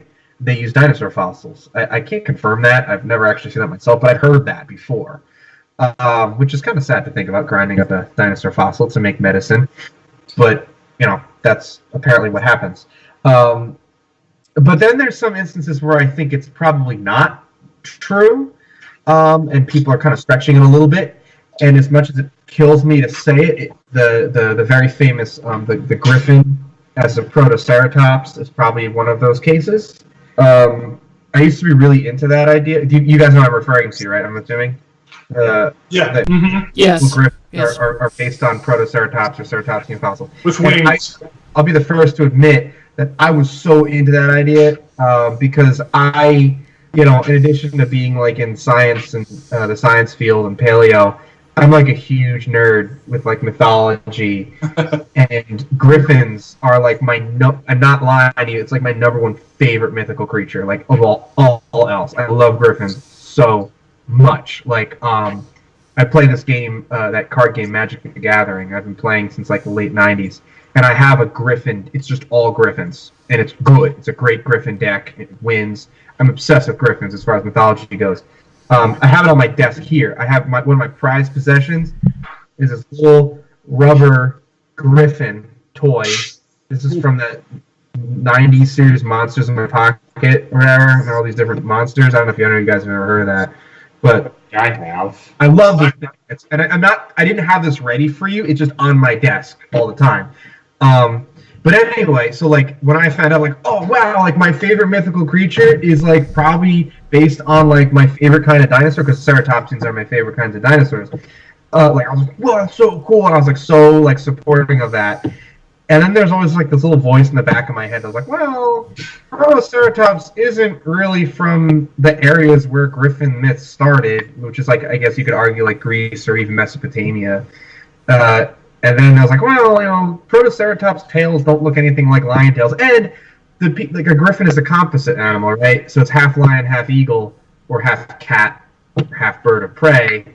And they had cats and bird of preys. They've seen them, and they were obviously mixing two animals that they were familiar with together. You look at artists. You go to an art museum, like the Met in New York, or by me down the road, we have the Philadelphia Museum of Art. And you look at like some of the ancient, pictures that these civilizations were making of, and they were really good artists. They knew their anatomy. Their humans are spot on, and a lot of them really knew their animal anatomy as well. So when they, sculpted a horse or a lion, it looks like a horse or a lion. So when they make something that's like a griffin, it looks like a half eagle, half lion. So even if they were finding, a ceratopsian fossil, and even if it was not complete, there really wouldn't be room for them to mess that up. They know what eagles look like, and they know what lions look like. That's probably what they're getting. And I can't take credit. Mark Whitten did a post about this exact thing and basically called it all out, and kind of just like. And I remember I was like, oh man, like that's sad, but you're right. You're absolutely right. Well, they basically proven that the legend of the Cyclops was inspired by ancient people finding the skulls of elephants. Yeah, I think it was specifically Dinotherium is what they think it was, because I believe Dinotherium has fossils from the Mediterranean that they would have been finding. It's cool. I'm shameless self-promotion here. I'm going to plug on my website, on my store, my online store. I made a series of T-shirts called Beast Within, and on the designs of the T-shirts. And I'll send you, Greg, a photo of me wearing the Griffin one and my wife wearing the Gorgon one. It's the design of the silhouette of a famous mythical creature, and within that silhouette is another silhouette of a fossil animal that inspired it, or it was named after. So I have a Griffin one with the Protoceratops, even though that's probably not the case. And when I made that public, Mark Whitten made a point to make fun of me for that, but I don't care. I still think it's cool. The idea is cool, even though it's probably not true. I like the idea of it. I did a dragon with Dracorex, a Gorgon with a Gorgonops, and a Cyclops with the Dinotherium inside of it. So it's either specifically inspired by or named after the mythical creature. Cool. It's awesome. Yeah, after sorry. Oh, I'm sorry, Greg, but we even reviewed a couple of books in prehistoric times that were about, even as recently as the Native Americans, they were finding fossils and thinking they were bones of deities, and things like that. Yeah, who's to say the Thunderbird isn't, inspired by something, or there you go. Yeah. Even straight up named dinosaurs from those areas after creatures from their folklore. Like look at Seots, that big meat-eating dinosaur. I believe when they first found it, they thought it was a Carcharodontosaurus type thing, and now they're saying it's a Tyrannosauroid of some kind. I can't keep up. But Seots is from, I don't know the tribe, I apologize, but it's from a Native American culture. It's a big river monster. It's a big reptilian river monster. Oh, yeah, cool. But they found a dinosaur from that area, and they named it after. Yeah. You're kind of breaking up there, Chris. I am? Yeah, you were for a second, though. You're fine. Okay. And I want you, too bad Tyler isn't still here, but I want both of you to know that I looked up spiny triceratops on Google, and there are tons of sites that show spiny triceratops, including some really good art, by the way. And it's based on, you know, to kind of like repeat myself, it's not based on anything hard evidence. Yeah, okay, I guess not. I didn't know that. I thought it was based on some more. No, yeah, and it's one of those things where like it becomes popular enough, like it starts out innocent. We're like, oh yeah, we know Stegosaurus had it. So an artist does a triceratops with this, and the artist doesn't fully believe that, but they just do it for fun. It's like, oh, who's to say? It's anyone's guess. Yeah, no, there's nothing wrong with that. And then another artist sees that, and another artist, and before you know it, it's not a matter of, oh, there's fossil evidence for it. It's a matter of, oh, well, this artist that I like and respect did it, so it must be true. You look at DeviantArt, and everyone and their mother has a triceratops with quills all over the place. Oh, sure. Yeah, and I remember a while ago there was like a Nat Geo special, and they were actually talking about the debate between like Nanotyrannus and a juvenile T-Rex. I think it was, and they had these like reenactments of these dinosaurs interacting, and it was of course T-Rex attacking a Triceratops, and the Triceratops didn't have the quills. And I remember someone they like linked it. And they tried to like, because people, I don't know, it's a pet peeve of mine. Like people just try to like, it's okay to like critique stuff, but like when you just outwardly like make fun of stuff that people put hard work into, I don't think that's very good. I hear you. That's the internet for you. But someone was trying to be smug about it, and they're like, oh, look, these people, their Triceratops is completely wrong. And I was like, what's wrong with it? It's like, it doesn't even have quills. And I was like, and I was like, and it was like the Kevin Hart me. I was like, we're going to learn something today. Here's, let me lay it down. And I basically explained it's like there's zero evidence for Triceratops to have quills. We know Psittacosaurus. All right. And that's about it. If you I'm want just waiting to say it, but okay. Yeah, if you want to put quills on it, great. That's totally okay. I'm not going to say you're wrong, but there's really not much evidence for it. Are you a hockey fan? Not really, no. Go Flyers! Come on! No. Well, remember, I'm from Jersey originally. I'm in enemy territory now. I was raised... I'm not really much of a sports fan in general, but my father's a big Yankees fan and a big Giants fan.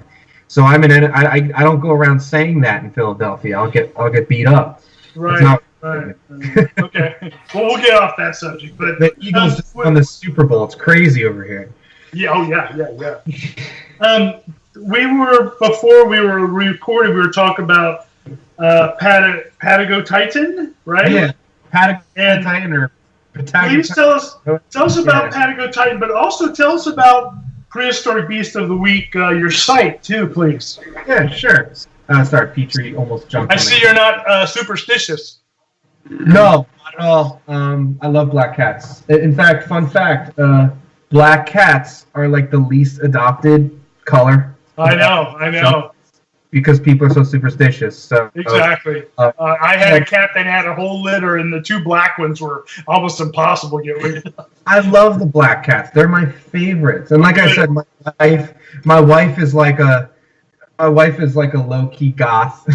Yeah. So we're gonna have the black cat. Petrie has we have two cats actually, but Petrie's the first one that we got. He has a funny backstory to him, and I can tell you in a little bit if you want. It's somewhat paleo related actually. But anyway, yes. So your first question, Patagotitan and Beast of the Week? Yeah. Greg was going to ask you that too. I beat him to it. Okay, so we'll start with Beast of the Week. Yeah. I used to many years ago. I guess it started 2009-ish. I was involved in a site, Jersey Boys Hunt Dinosaurs, and that was like I did a lot of the artwork for that, and I was very much involved in that. And then I'm not going to go into the details of it, but it went under. It didn't survive. So but I wasn't done. I wasn't done with what was going on, and I wanted to do something. So I was like, you know what? Like, I'm just gonna do my own thing, and I'm gonna salvage what I was responsible for from that, and I'm gonna make my own thing, and that's Beast of the Week. And I remember that was a big jump. I was very nervous about that, but I had a pretty good support system. And I had a lot of people that were like in the field. Larry Felder, the Paleoartist, who I'm sure you guys know, he did In the Presence of Dinosaurs, that book, and he also did the paintings that go along with the famous Batat toy line Dinosaurs. So you know those dinosaur toys, I'm assuming. Absolutely, yeah. His talk about dinosaurs being regular animals, he was really right. Larry Felder, and he's probably going to listen to this later. I'm not saying this to brown nose yet. He was definitely ahead of his time. You look at the paintings that he was doing in his book, and he was putting feathers on ornithopods. And this is like in the late 90s. Yeah. So and again, like you said, talk about animals, dinosaurs being depicted as real animals. I mean, he is a true artist. I mean, the stuff that he did. I mean, some of those paintings look like photographs, and it's of an extinct animal seen before. You look at his Dilophosaurus or his Pteranodon. You look, is that a photo of a living dinosaur? Like, so he's been. I've been very fortunate. He's been like a big mentor. For me, with what I'm doing. I was actually, we were talking on the phone for like a couple hours the other day, but he was like, yeah, no, definitely do it. Like, I got your back, like, you know, for sure. So, tell him hello from me. He's done our front cover before. Oh yeah. He's amazing. So I just went with it. And I basically, what I did is I took, and it says it in like the About Me page on my site, I basically took what I knew people liked from what I was doing before, and I kept doing that. So that was the painting. So every week, Prehistoric Beast of the Week, it's a self-explanatory title. I didn't want to call it Dinosaur of the Week or Dinosaur of the Day, because I feel like that's been done. And also, it's not just dinosaurs, right? So there's pterosaurs and mammals and invertebrates, although I am guilty. I should do more invertebrates. So every week, although lately, becoming like more of an adult and having a full-time job and being married, it's not every exact week, but every week I try to cover a different, usually genus, sometimes species, depending on what we're talking about, of prehistoric animal.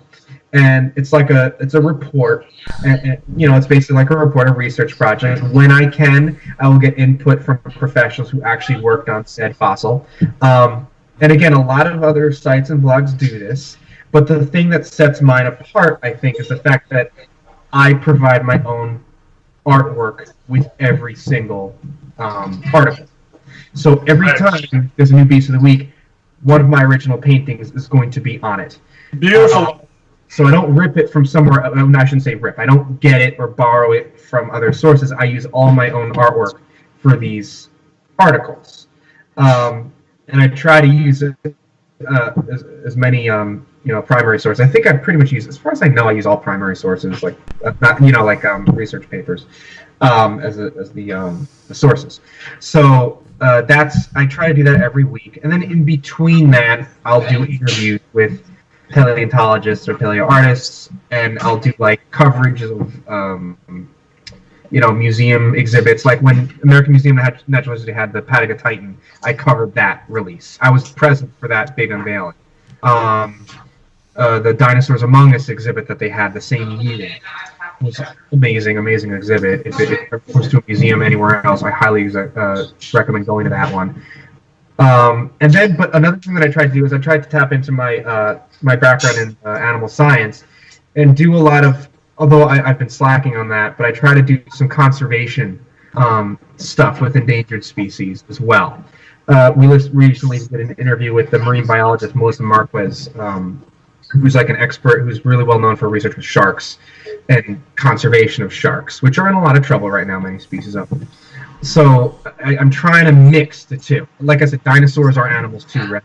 So I'm mixing paleontology with living animals as much as I can and blending that. It's like a combination of stuff that a lot of other blogs do, but it also has a lot of stuff that's completely original that I don't think anybody else does right now.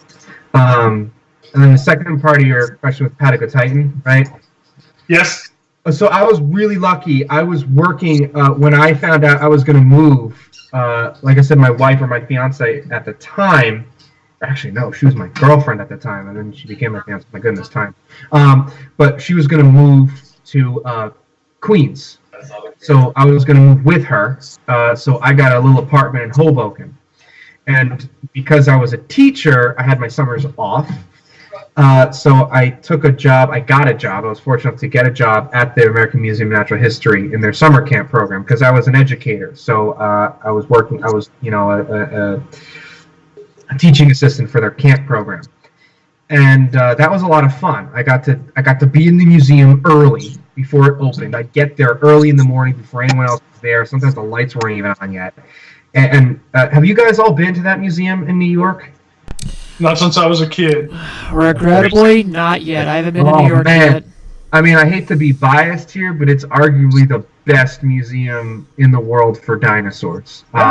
It's really, they have, what is it, 4 huge halls dedicated to fossils, and then some, depending on what they have going on seasonally. They don't call it the American Museum for nothing. Yeah, I mean, they do. I mean, factually, I mean, this is not arguably or biased. They have more dinosaur fossils than anyone else in the world, if you count their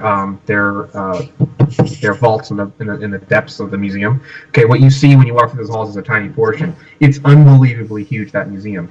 Yeah. But to walk through those halls, and they're such big, impressive rooms with all the most famous dinosaurs. You got T-Rex and Triceratops and Brontosaurus, and it's a Patasaurus excelsus, so it's Brontosaurus, I'm assuming.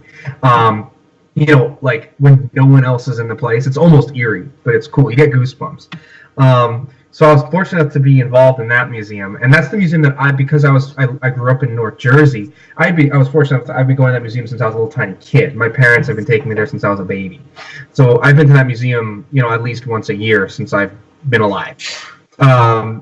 So when I stopped doing the education work there because the school year started and I had to start my full-time job, I kept volunteering there, and I was lucky enough to be there at the time where the Patagotitan was unveiled.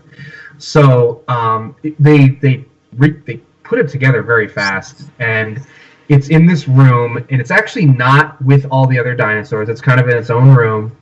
And part of the reason for that is because it's so huge. The thing is I think it's 122 feet long, if I'm not mistaken. And it's so big. It's so huge that it actually, they had to adjust. I mean, the posture isn't impossible for the animal to have done in life, but they had to give it a specifically almost crouching posture because it wouldn't fit under the ceiling. Yeah. The vertebrae is only a little bit below the ceiling. The neck is in a very horizontal position, and I think, isn't the Field Museum getting their own cast of it? Yes. So theirs is going to have the neck up high. But this one, it couldn't fit in that room, and the tail, it's in a huge room, the tail goes out the back door into the hallway, and the neck goes out the front door into the other hallway. So It's gigantic. You look at it and you get like nosebleeds looking at it. The femur's about the size of a couch. Yeah. And it's not, I can't say it's officially the biggest dinosaur of all time, but it's one of the biggest dinosaurs of all time, because that title doesn't have an owner, really. I think it's pretty close to being called the biggest now, isn't it? Well, there's a lot of people that would argue. I know the sort of odd vertebrate picture of the week guys are very strong in saying it's not officially. Argentinosaurus might still surpass it, depending on who you ask.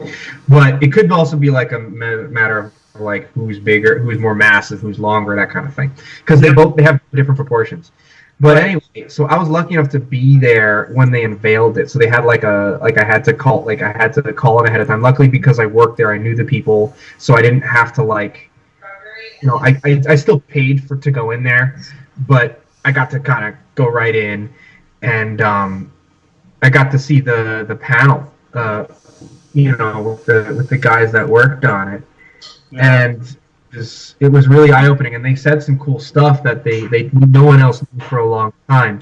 And there was a question and answer, and I asked a question because it's when the thing was discovered, I mean, you think about it, and I think I said exactly this to Dr. Pohl. I said, okay, so it's I think word for word what I said. I think it's still available on audio. You can hear me asking this question.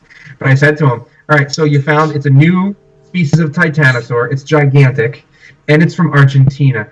What specific parts of this prove that it's its own genus and not, Argentinosaurus or something like that? When it first came a little bit hesitant about it. There were like a lot of people who, and granted, these aren't people that worked on it. These are just like, enthusiasts. They're like, it's probably just another Argentinosaurus. They're lumping it, or they're splitting it, Yeah. So he said, no, it's definitely its own thing. It's from a different time period. So just because it's from the early Cretaceous doesn't mean it's from the exact part of the early Cretaceous. Millions of years is a long time. And the vertebrae is a unique shape. So the vertebrae of this dinosaur are, I think, especially tall, even compared to other known giant titanosaurs. And another cool thing is the fact that they found multiples of these dinosaurs, about 6 of them. Ironically, the heads of none of them were found. They don't know what the skull looked like. But they have a pretty complete skeleton. It's very complete, with the exception of a couple. And what's cool is the fact that there's 6 of them found together, but they were all died at different times. And I think it's 6. It's a little bit more. It's 6. You're kind of breaking up, buddy. Oh, sorry. Can you hear me now? I can. You better. Okay. So all these animals, they died years apart from each other in the same place. And that's like a big mystery. We don't know the exact reason why this is. That place could have been a riverbed, and it dried out seasonally. So when dying animals, and if you're that large, you need a lot of water to survive. They might have died of thirst when they came to the riverbed looking for water to drink. Or the other ideas, maybe it's kind of like the equivalent of like an elephant graveyard where they just come and to die. Again, there's nothing to prove that, but it's just interesting that all these animals are just coming to the same area to die. So in my painting that I did of it, I did mine about to die. I did an animal, and it's like in the process of vomiting up some bile, and there's the bones of one of its relatives from years before right next to it, and it's going to die. And that's one of the instances where I did shrink wrap it a little bit, because it's supposed to be a little bit emaciated. So if anyone says, you shrink wrapped it, I was like, well, no, that one's a sick one. It's allowed to be shrink wrapped. Because they exist. You see starving animals and they're shrink wrapped. So that's the reason why I did it. Again, it goes to the thing, like I said earlier, a lot of paleo artists, and not all of them, but a lot of them, they just get in the habit of doing perfect specimens of every animal they do. And I sometimes I do that. I would be lying if I told you that I just kind of skimped on the background and just focused on the animal and gave it a very simple background. I'll never do a plain white background. I hate doing that. I feel like there's enough people doing that well enough as it is. I don't need to join that. But I do like to, when I have the time, do like a Snapchat. Not a Snapchat, I'm sorry, jeez. A snapshot of a real event going on. And that involves imperfect animals. That goes back to making them animals, like you say, right. Too. Yeah, I think, ironically, that's like a quote from Jurassic Park, which is like always bashed for being inaccurate, but like, it doesn't Alan Grant say the part where they're like in the trees, like, no, they're not good, they're not bad, they're just animals, and they do what they do. Yeah, right. So, they just sneeze on you. Right. And did you say about their age too? That's the interesting thing too. Yeah, they determined that they weren't fully grown when they died. I think they were close to it, but they weren't fully grown. And depending on who you ask, some people say they were about 75% full grown. Some say they were about 80% full grown. Depends on who you ask. So that would suggest even more so that they're the biggest. But okay. Yeah, but again, to counter that, like Argentinosaurus is very fragmentary. So there's a very good chance that the Argentinosaurus specimen was also not fully grown either. So it depends. Right. And you have your prehistoric beast. We have our featured dinosaur, and that's our featured dinosaur in the next issue with artwork by Mr. DiPiazza. And Chris, let me ask you one more thing before they come and ask you questions. Sure. Tell me about your beer art. Yeah, the beer art. So, so okay, I'm gonna make it as short as possible because I could turn it into a really long story if I'm not careful. All right. So, my wife and I. I'm just drinking beer while you talk. Yeah, I know. I should have. My wife and I were like beer enthusiasts. We like going to microbreweries. My brother-in-law is a home brewer. So like one of our favorite things to do is go to microbreweries, but also near where my wife grew up in central New Jersey, there's a really cool old beer and wine and spirits store. It's called Spirits Unlimited, and it's actually in an issue of Weird New Jersey. If you know that magazine, Weird New Jersey. No. And have you ever heard of that magazine? We don't get that in California. I think they've done like other states of it though, like Weird California. I don't know. Look it up. But basically, it's a magazine where they talk about like cryptids and weird landmarks and just weird, freaky, just cool like sideshow stuff. Yeah, and we don't have any weird stuff in California. Yeah, I guess you're right. No, you got some weird. You got some ghosty stuff on there. And, that was a joke. Yeah, right. Again, okay. There. Sorry, I think you're not on video, so I can't see your expression. Right. No, most everything I say is a joke. Go ahead. There you go. Going forward, I'll realize that. But so this thing, it's in Weird New Jersey because it used to be I think it's like a circus. It was called Circus Grocery Store, and the big sign out front of this thing's parking lot is this 30-foot terrifying clown. And it's this horrifying looking clown, and they never got rid of it. They just kept it. It's creepy. And it's become like their unofficial mascot of this beer store. So if you go into the beer store, they have like t-shirts with this clown on it. But anyway, so we're going to the store, and my wife is like, she's very sophisticated when it comes to like beers and wines that she chooses. She's done like wine tasting class. She knows her stuff. Me, not so much. The way I pick beers initially, and I sound like a bum when I say this, but I look at the art on the beer labels and I go, oh, this one's cool. I'll try this one. A lot of people do. And a lot of times, I want to get into this more. If there's any beer companies out there and you want an artist, please, I want to do some art for your beers. That would be so cool. Go to a beer store and look at the artwork on their cans, on their bottles. The art that's on there is so amazing. But anyway, so if I find a can or a bottle that has a dinosaur on it, I have to get it. I'm getting it. I have to get it. So it's happened in the past, and there's a couple of them, and some of them are great, some are not so great. And that day, I saw this big bottle. It wasn't like a regular beer bottle. So actually, I think I have one. I'm gonna get it. It's this big bottle. And hold up. Here it is. I hoard these things. This is one I haven't opened yet. But this big bottle, and I don't know if you can make that out. Chris is holding up a bottle of beer that says Quintaceratops. Yeah. And there's a profile of a Triceratops with 2 extra horns on it. Fun fact, that's the profile, I believe, of the Wild Safari toy Triceratops. They just like ripped it, whatever.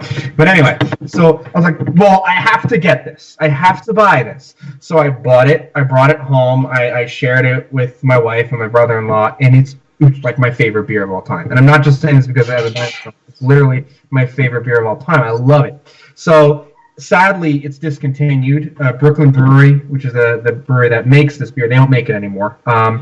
But it's still, you can still buy it. You can still find a place. So every time I see one, I buy it and I hoard it. I sound like an alcoholic saying this. I promise you, I'm not an alcoholic.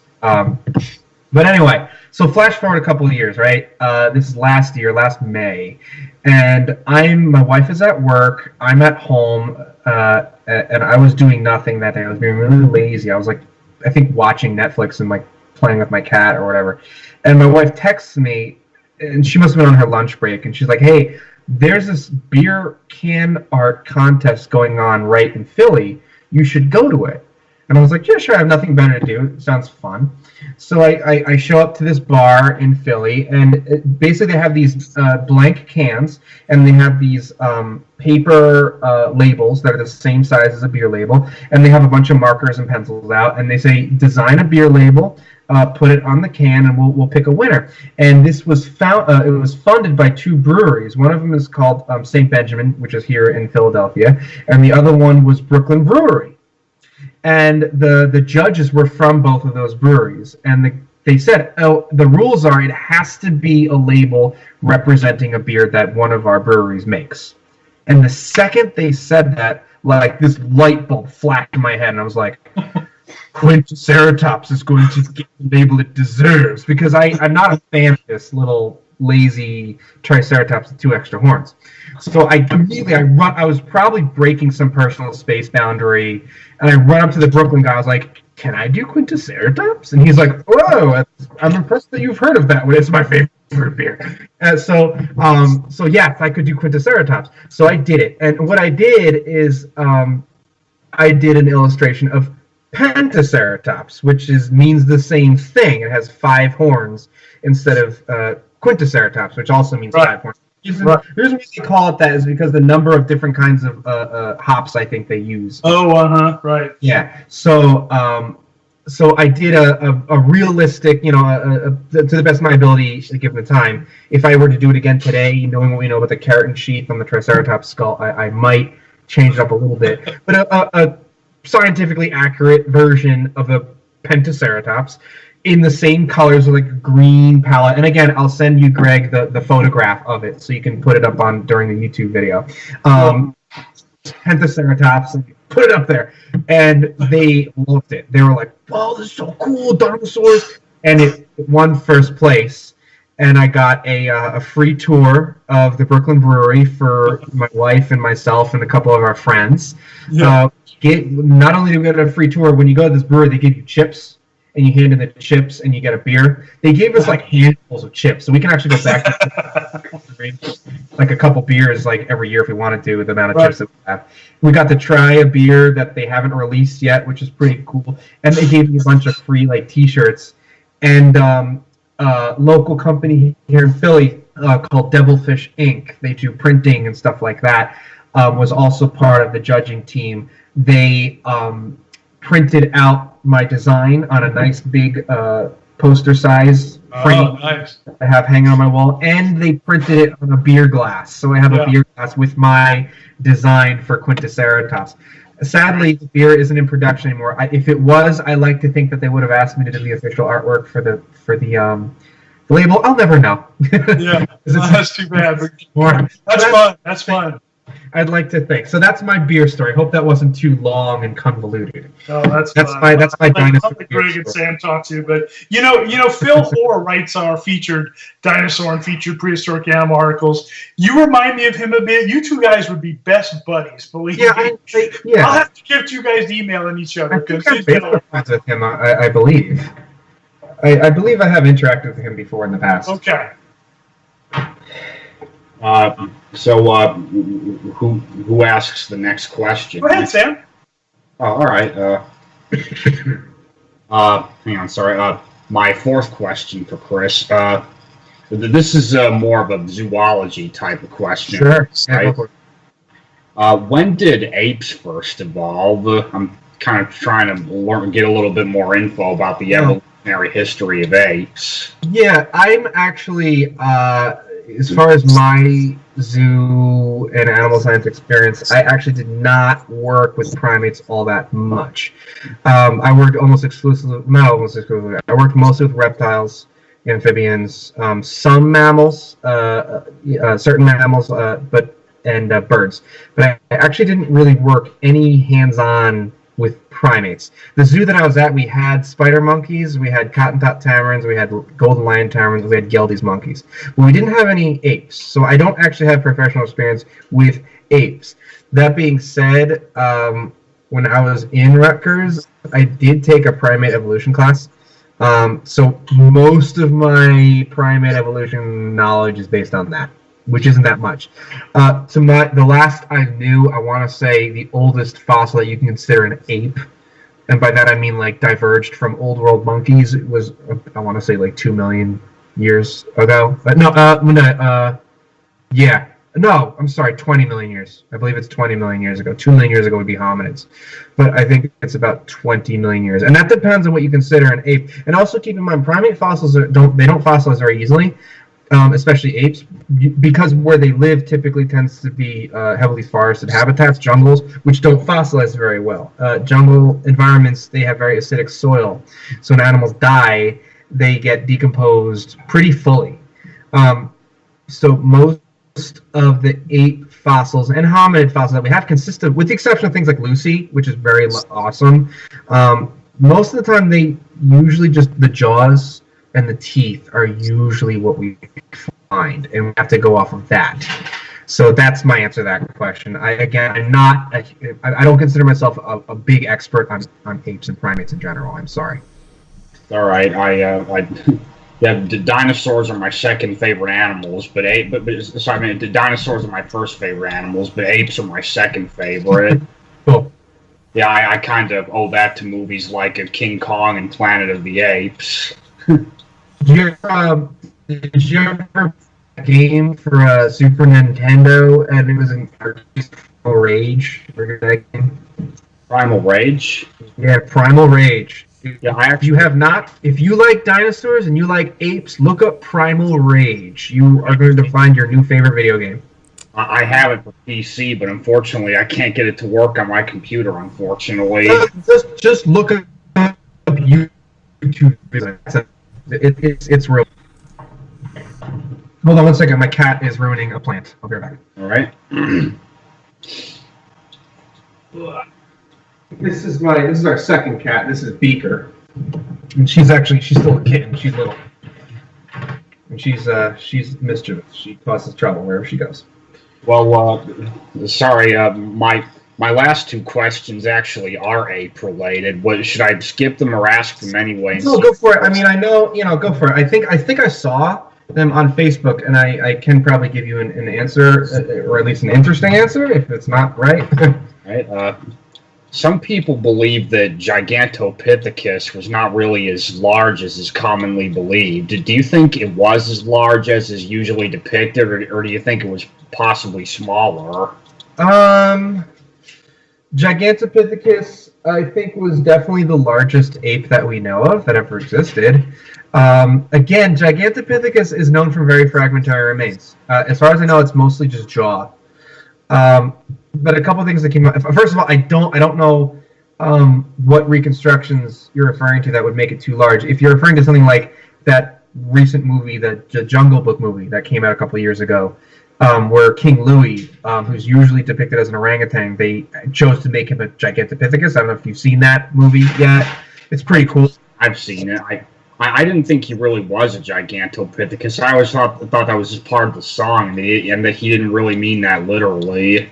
Oh, from what I understand, for this movie, because orangutans aren't actually native to where it takes place, they decided to make it a Gigantopithecus. And I believe in the song, he refers to himself as a Gigantopithecus in the song. And I think he was supposed to be a Gigantopithecus, as far as I know.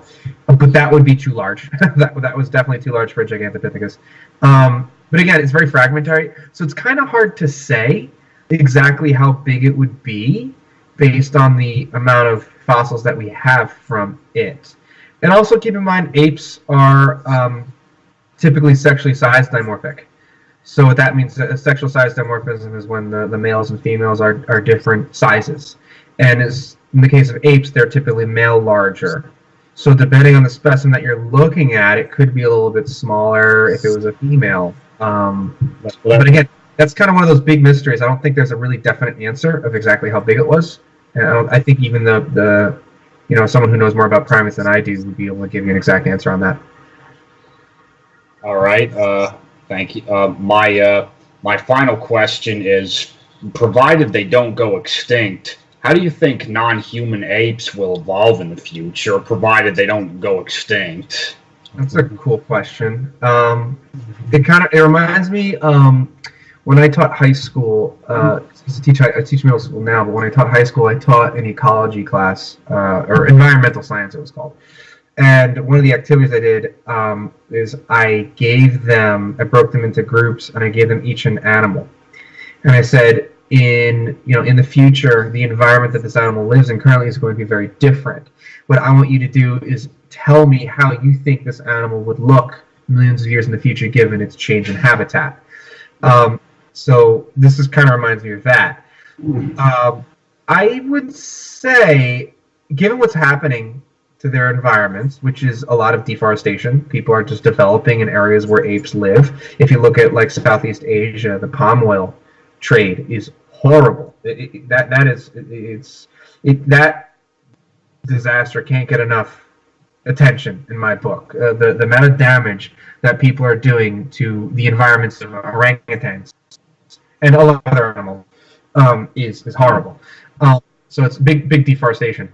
So if they are not going to go extinct, they would have to figure out a way to adapt to where people live.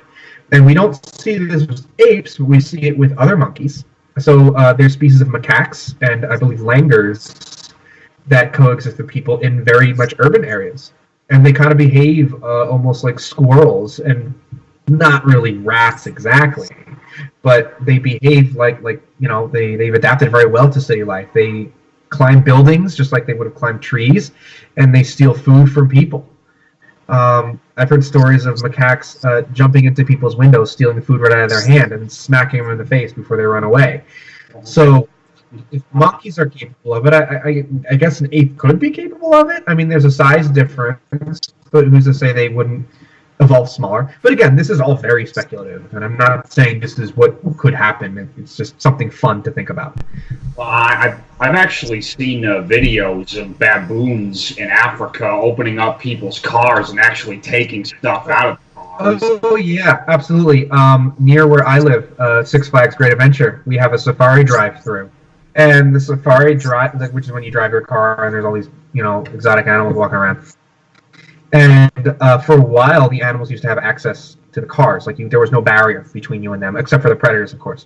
And baboons are one of them. And they had to stop doing that because baboons are trashing people's cars. They're ripping the windshield wipers off and stuff.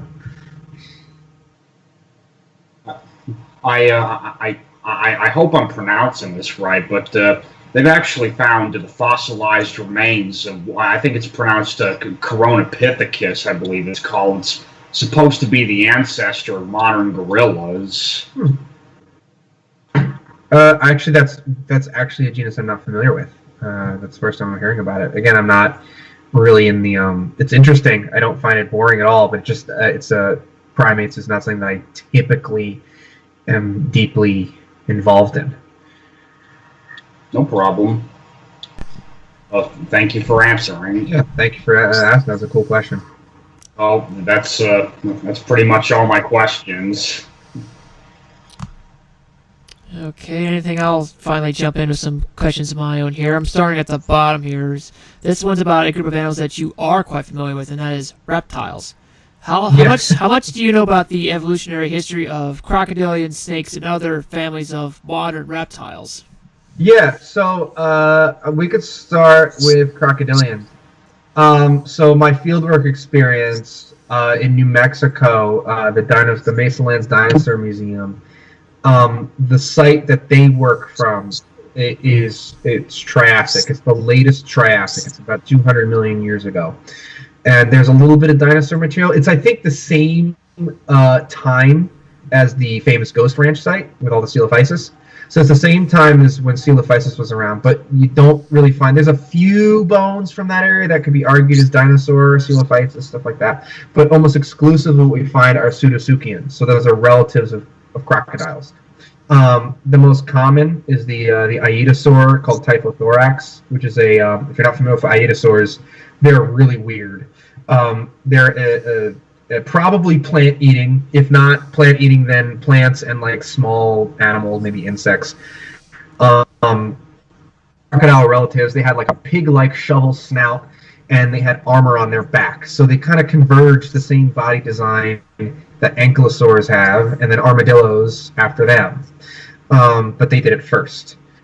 So they're there. And then we have Shuvosaurs. Do you guys know what a Shuvosaur is? Have you heard of them? Not entirely sure exactly, but it's possible I might have heard of it somewhere. Yeah, Shuvosaurs are weird. They're in the Poposauroid group. They're another kind of crocodilian relative. They're kind of related to like Rhizosuchians, like Postosuchus to a degree, in that they walked on their hind legs. And they actually are, again, another convergent evolution, very closely convergent evolution to ornithomimids. But it's not a dinosaur. It's a crocodilian relative. So it's a bipedal crocodilian with little short arms, long back legs, long neck, long tail, and a beak. So they also probably ate plants or insects. So we find a lot of them, and then we find a lot of phytosaurs, specifically Rhodontosaurus, which look like crocodiles. Again, a lot of convergent evolution. They look very much like crocodiles. They are not crocodiles, and they are not the ancestors of crocodiles either. And some, depending on who you ask, they're not even a pseudosuchian. They're like considered a basal archosauromorph, depending on who you ask. So I guess what I'm trying to get at is crocodile, and when I say crocodile, I mean like crocodilians, crocodiles, caimans, alligators, that group. Their evolution, what we see today, it is only a small portion of what they've been capable of in history. And still, what we see today is pretty diverse. A lot of people seem to think, oh, crocodiles and alligators, they're very similar, they have the same body plan.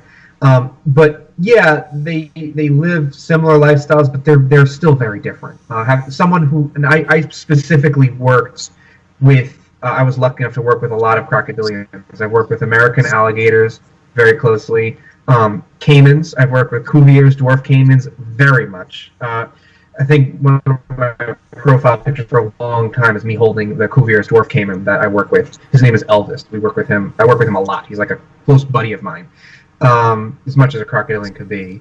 I've worked with Nile crocodiles. I've worked with, and for a brief time, I worked with a smooth front caiman as well.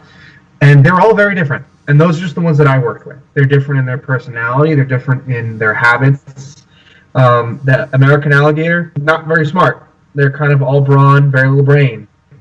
You can top jaw rope them as many times as you want. It's going to work every time. The crocodile, we top jawed her once. That's it. We never were able to top jaw rope her again because she recognized what we were doing when she never let us do it. So we had to find a new way to restrain her every time we had to deal with her.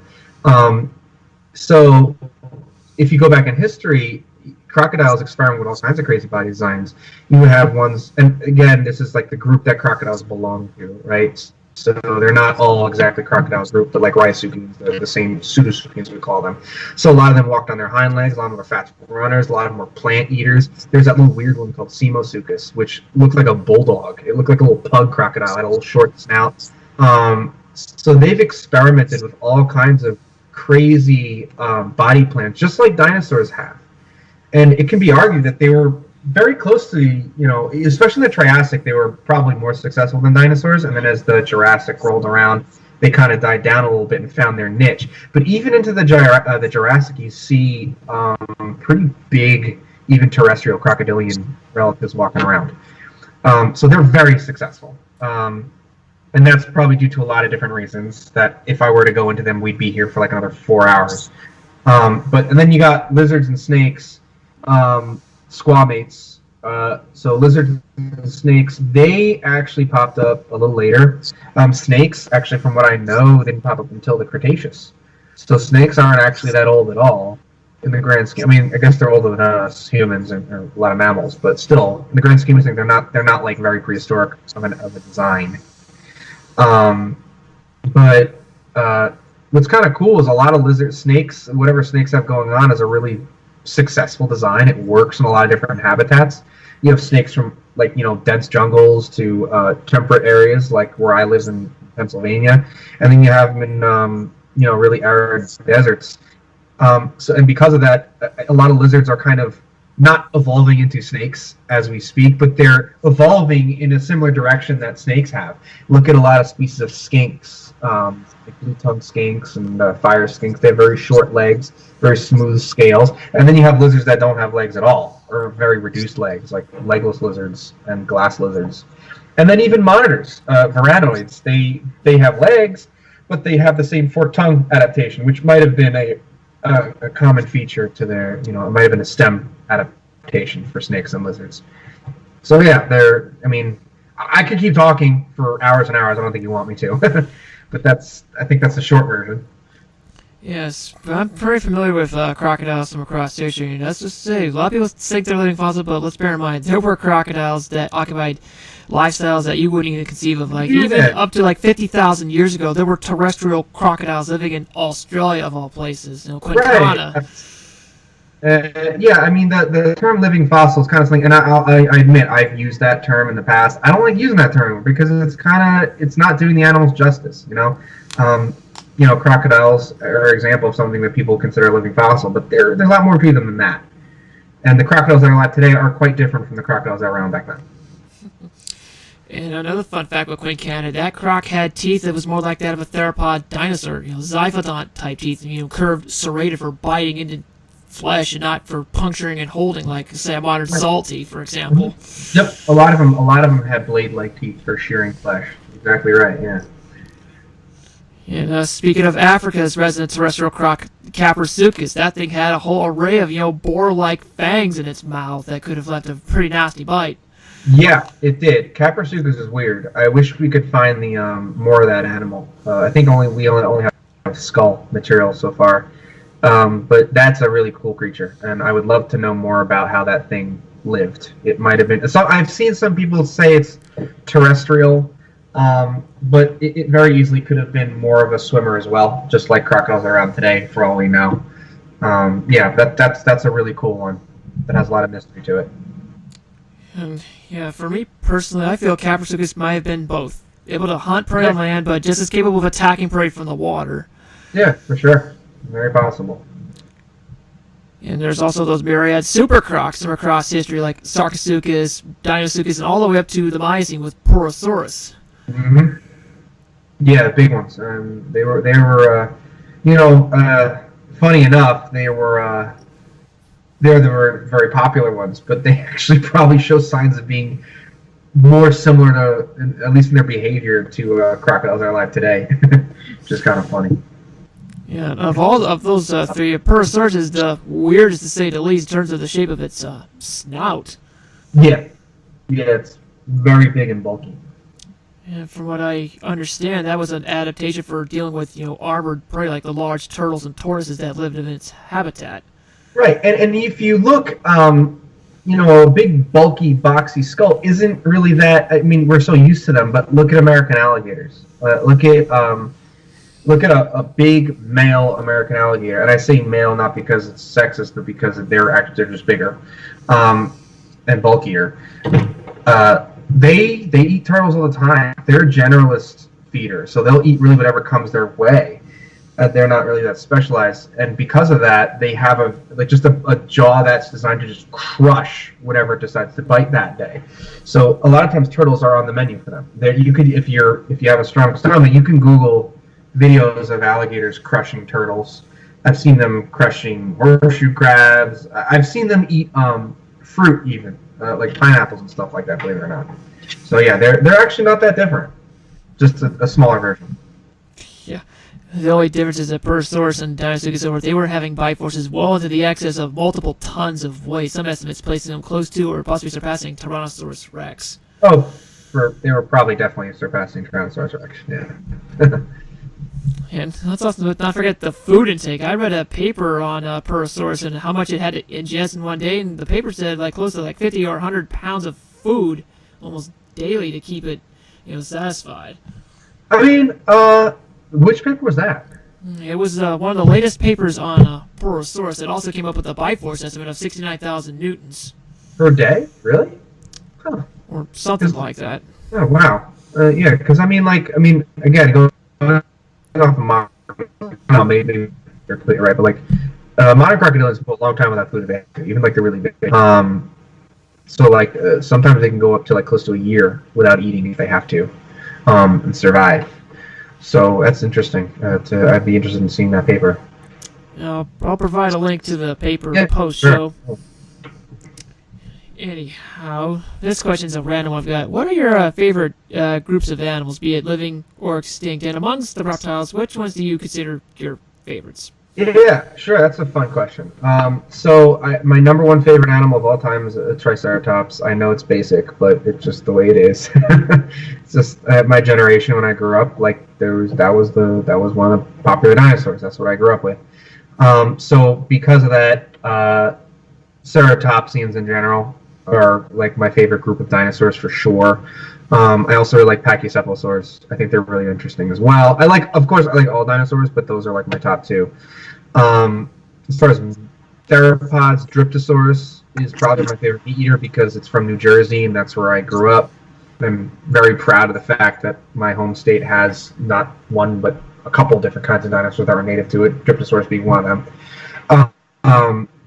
And then as far as living animals, I like obviously reptiles. I also like birds and amphibians, and it's kind of a toss-up. I would have to say my favorite living animals is a toss-up between the osprey, the bird of prey that eats fish, and a salamander, which are actually two very different things, but that's what I like. And they're both based on just nostalgia.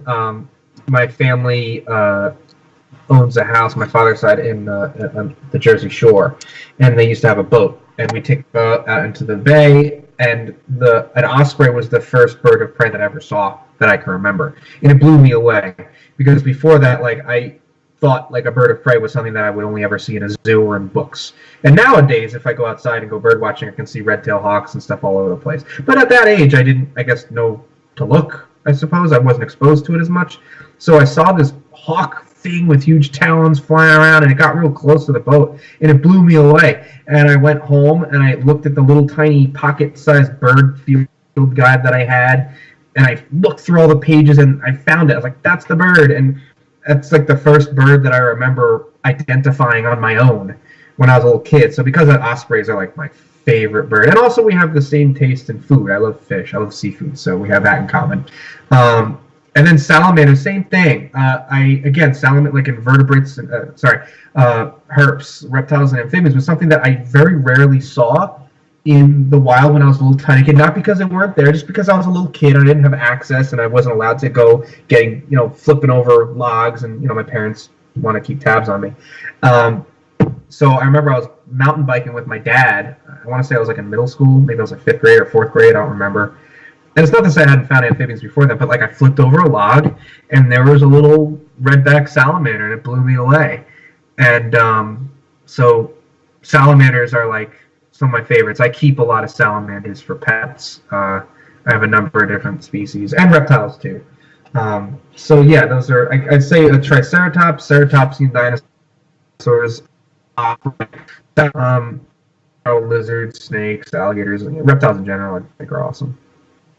As for me personally, my personal favorite group of reptiles to check out would be the snakes, the crocodiles, and for mammals, you just can't beat the big cats for being my favorite of animals, especially tigers. Yeah, I've become more attached to cats. Cats used to, don't get me wrong, I love all animals, but like cats were never like one of my favorites. But I think since having a cat, like, and my wife's a big cat person, I like cats a lot more now. And in our house, we have 2 snakes. We have a hognose, a western hognose, and a ball python. My wife really likes ball pythons. So we have like a funky, I don't know if you know much about ball pythons, but they breed them into all these really funky, cool looking color morphs. And that's not something that I typically am like blown away by. Like, I think a snake is cool no matter what color it is, but she really is in love with this certain color morph that is called a sterling. So we have one of those. We have a gargoyle gecko. I don't know if you're familiar with one of those. They're pretty cool. It's like a little gecko. And it's called a gargoyle gecko because they have little horn-like structures on the top of their head, and they sit perched, kind of like a little gargoyle, hunched over. And what's cool about them is geckos have a sticky pad. They're known for having those climbing pads on their toes. Gargoyle geckos, and I believe geckos that share their genus, Rhacodactylus, they have a sticky pad on the tip of their tail as well. So they have like a prehensile tail with a sticky pad on that too, which is pretty sweet. And then we have a desert horned lizard, which is not something that you typically see as pets, which are those little fat, they call them horned toads sometimes. They're out west a lot. We have one of those guys too. Yeah, I've seen a lot of color morphs of various boa species in captivity, including ball pythons. I'm just fascinated by how many different color morphs that breeders have come up with for snakes and so forth. Really well in captivity, yeah. And if you're into that, great, whatever. I mean, I'm cool with, I don't really care what color the animal is. If it needs a home, that's what that used to be my policy. My wife really liked this one color, so I was like, all right, cool, we can get that one fancy snake that you like. It was kind of like a present. So, and again, I'm glad we did, because I have a newfound, interest and respect for them. More than I already had. That leads me to another Paleoart question. Are there any groups of animals that you are looking to do more reconstructions of in the future? Of course. Yeah, I mean, there's such a long list of things I just don't, and I just only have so much time, right?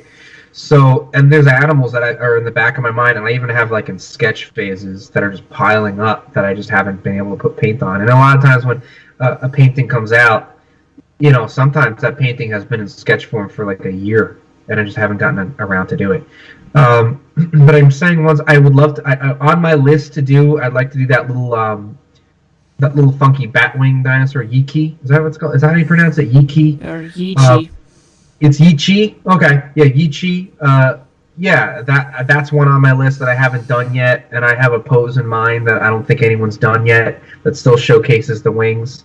That's still a little different and believable that I'm excited to try out.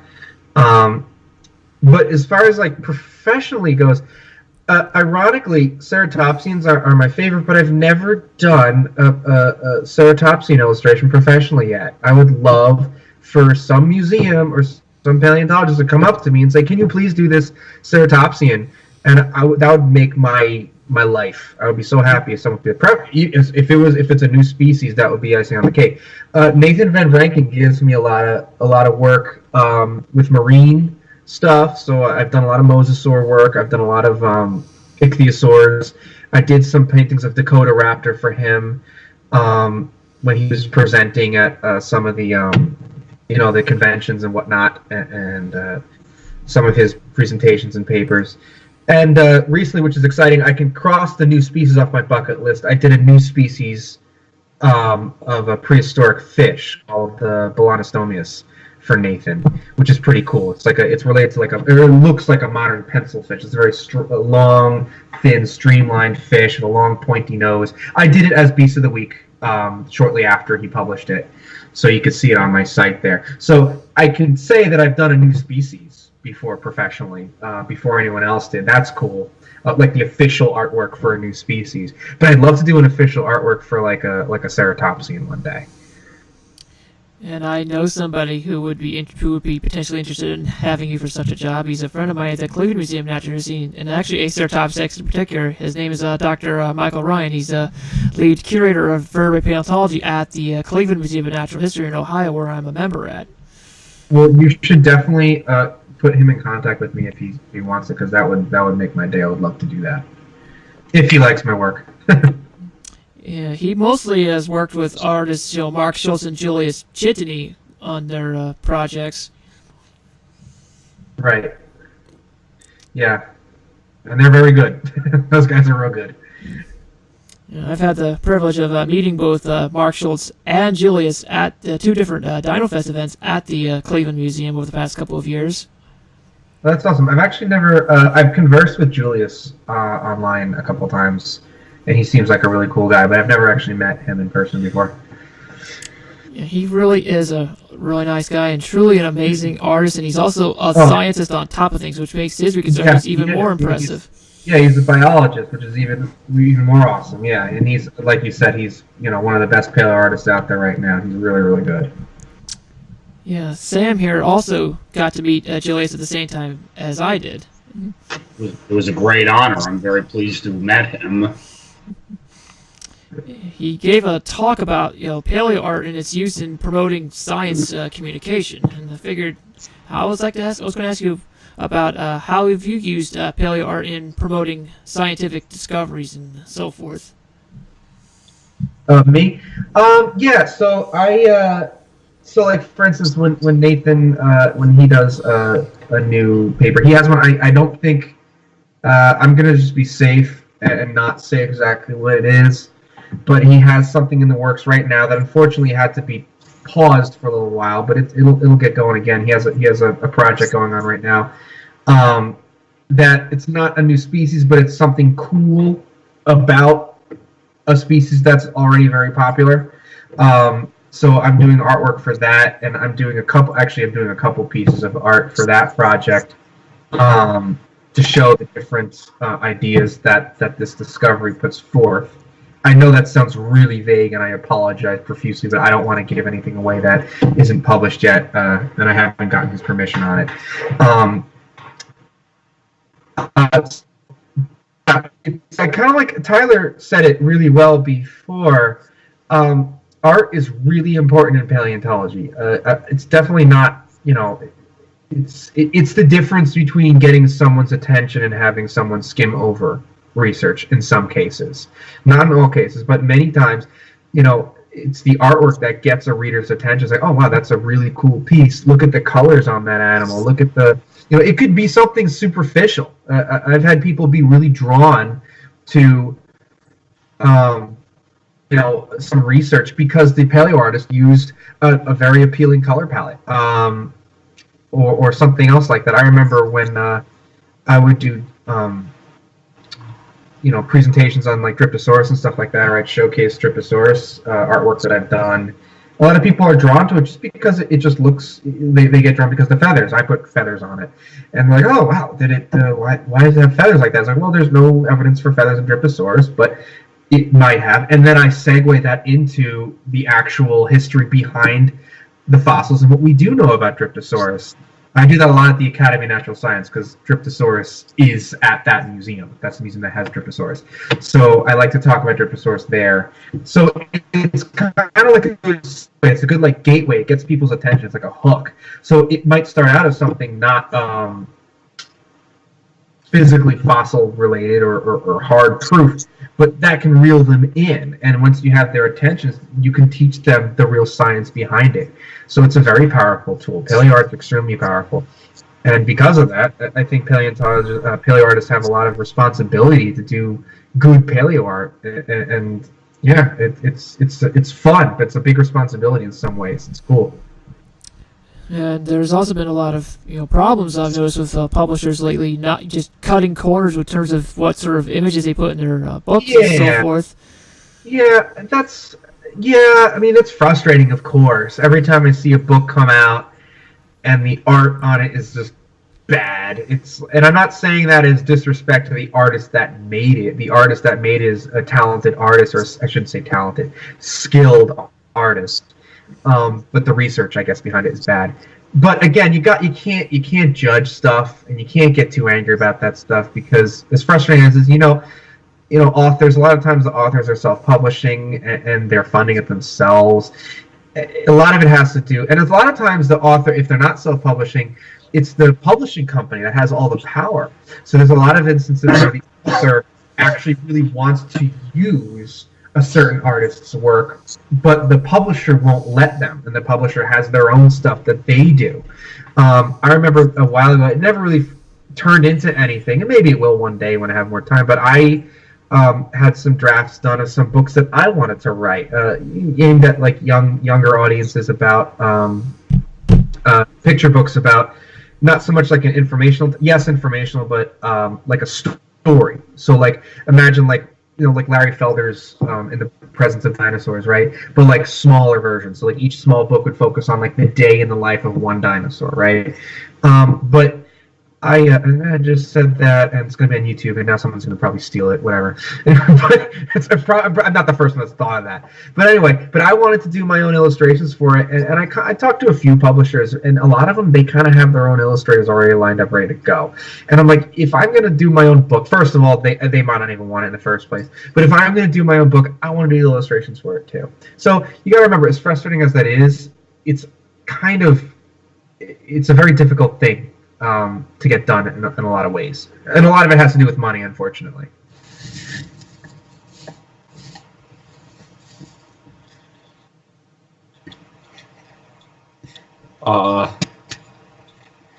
So sorry, are we waiting for somebody here? Oh yeah, that's the answer to my question. That's my answer. All right.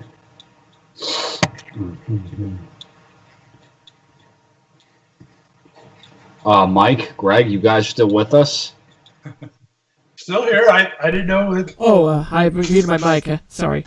I was going to ask about this article here that I sent here in the chat here about the state of the Paleoart, a commentary by John Conway and Darren Niche. And I was wondering if Chris had checked out this article, and if he's run into some of these issues and what he's done to try to Yeah, I remember they put that out there. I did read it, but I read it right when it came out, and I don't remember exactly everything that's there. Can you give me some of the highlights, and I'll gladly, it'll probably revive in my brain.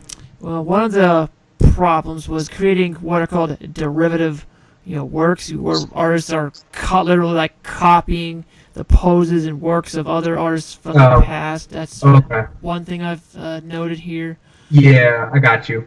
Okay, so yeah, I mean that's I understand what they're saying. And the first thing I think of when you bring that up is Greg Paul.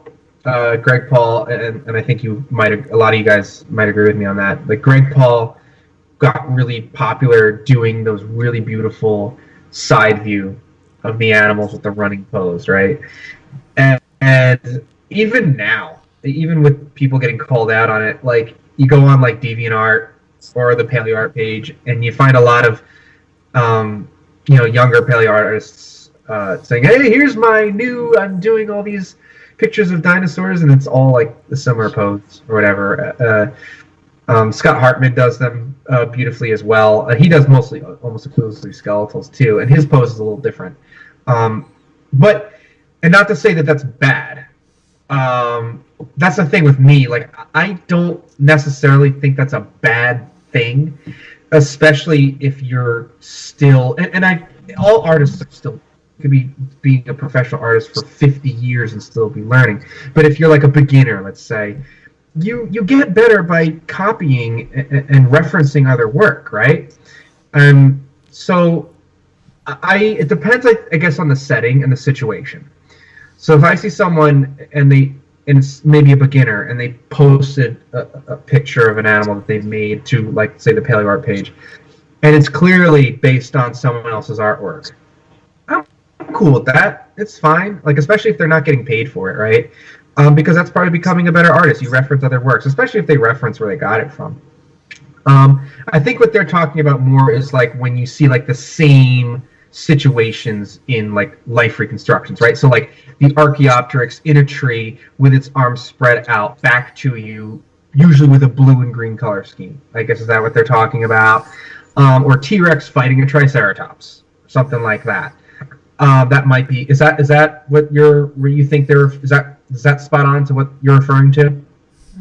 Some of it seems to be based on evidence, on artwork that doesn't really go along with, scientific evidence or recurring Paleoart cliches and tropes. Yeah, so that was one of the, right, so like the cliche, like a T-Rex versus a Triceratops kind of thing. I don't know, like I think it's kind of like it's like a pendulum. So those guys wrote that article, they called it out, right? And then all the Paleoart community goes, oh, okay, let's not do that. And then they swing it all in the opposite direction. So now you see everyone going out of their way to do different things, which is healthy, I think, to a degree. But then once in a while, hey, look, I'm going to use the T-Rex and Triceratops example. It's like, hey, T-Rex and Triceratops still coexisted. And they still could have interacted sometimes. And I still might feel like doing a piece of artwork that has a T-Rex and a Triceratops in it. Maybe fighting. I don't know. Because it probably happened. And as long as the poses aren't directly ripped from someone else who's done it, and assuming that I'm doing it like more professionally, I think that's cool. Like, I think that's okay. It's a lot of gray. And it depends on the situation. It depends on even down to like what kind of mood you're in that day. You know what I mean? I try to be positive and I try to look at everything with like an optimistic view. Like even if I see something that's kind of cliche, it's like, hey, that's cool. It's still cool. There's a reason why the things are cliche. It's because they're popular, right? So I think you need a good mix. You need a good mix of different things. Does that answer the question? For the most part, this is something I'm going to definitely delve into in future episodes of the show. Yeah, I mean, I do things like a lot of the artworks that I make. I definitely try to do that, like steer away from things that are seen too often. I'm trying to think of an example off the top of my head. Like Smilodon. Okay, so the painting of Smilodon I did this past spring. It's almost a year ago now, I guess. Smilodon often, it's funny, someone just tweeted about this. I think it was that company, Thagomizer. They just tweeted about it. They said, Smilodon all the time in Paleoart, it's just standing there in a field with its mouth open, right? And you see so many Paleoart of that. And I did my Smilodon, and I remember specifically not wanting to do that when I painted Smilodon. I painted Smilodon like a regular cat would be. I used my own cat as inspiration, to be bluntly honest with you. I did it just laying down. The Smilodon just chill. Look at cats in the wild or at a zoo, big cats. They sleep all the time, right? So Smilodon was probably no different. I did a sleepy Smilodon, and to add a little bit of fun in there, I did a little baby Smilodon kitten playing with her foot. And the pose that little, if you know the painting I'm referring to, that pose that little kitten is in is the exact thing that my cat does. When he was a kitten, they grab with their front limbs and they kick very rapidly. Anyone who has a cat knows exactly what I'm talking about. These are little back feet, and they kick rapidly on your foot. And when they're large, that can be something that can do a lot of damage. They do it, I guess, when they're interacting with each other for dominance. And some people say that you could use it to kill prey, although that's not as common. So that's something that I've done that's specifically not a stereotype or an overused thing. But at the same time, sometimes I like to do something that's done a lot anyway because I just like it. I think it's cool. My Stegosaurus is green with red plates, and Stegosaurus in Paleoart is green with red plates a lot. A lot of Paleoartists paint it that color scheme, and some people scoff when they see a new one. I'm sorry, I think it looks cool on that animal. I frankly don't care if it's been done a million times. I independently decided that it looks cool in that color scheme, and that's what I'm going to do. So I guess there's two examples of me doing both of those things. Does that help? Is that better? Does that make sense? I think it does, and it's good to hear an artist's perspective on that John Conway, Mark Whitten, and Darren Niche piece. Yeah. Okay, here, let me see here. What's another one? Okay, this is a good one here. When you're starting work on a paleo art piece, what do you do to get yourself into the mindset to start working on any particular work of art? Okay, so let me ask you, how far along are you referring? Like before I even decide which animal I'm going to do, or when I decide the animal I'm going to do, how do I start that? When you've actually decided on your subject and all that, when you're actually about to start, doing the painting and whatnot. Okay, usually I decide the color and the setting and the pose. I usually get inspired by something outside of that first. Whether it be like a photograph of a living animal that I just think the perspective is cool. So like if I look at I remember I saw a photograph, I think it was in a magazine or maybe it was a calendar or something, of a great egret. And it's like wading in the water, but it's a cool angle. It's like from the camera is like in the water practically, just coming out of the water, looking up at the bird as it's like wading around, and there's like kind of like some seaweed and plants up in your face in the foreground. The bird is kind of maybe like several feet away. It's just a cool composition of an image, and I look at that and I say, that's really cool. How can I make that into paleo art? So then I started thinking, all right, what animal could fit that bill? Right, so maybe a Spinosaur of some kind, or maybe some kind of dromaeosaur, like a Unalagia that had like those long noses. So then I try to, and this isn't what I do every single time, but sometimes I do this. And so then I don't directly copy that photograph, but I'll use like a similar angle. I guess I just copy the angle. I don't even copy the setting because I used, obviously the plants were different back then too. So I'll just use that as an inspiration of the way I'm looking at an animal. And I just try to recreate that in like prehistoric versions. So like I'll do like a baryonyx or something like that.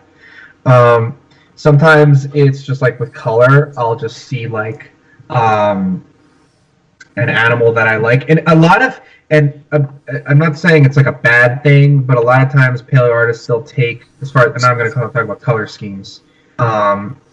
They color their dinosaurs and other prehistoric animals exactly like an animal that's alive today. They give it the exact same color scheme to the point where it's blatantly obvious what it is. So like, here's my Dakota raptor, and it's colored exactly like a harpy eagle to the point where you can tell exactly what it is.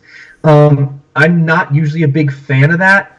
I'll definitely use color schemes of living animals in my reconstructions, but I usually don't do it completely. So I'll use like aspects of it. So maybe I'll use like 2 or 3 different kinds of animals and incorporate them into it. And I don't always use an animal that would necessarily be the exact same ecological niche, because let's face it, the ecological niche of prehistoric dinosaurs is to a degree different to everything that's alive today. to a degree.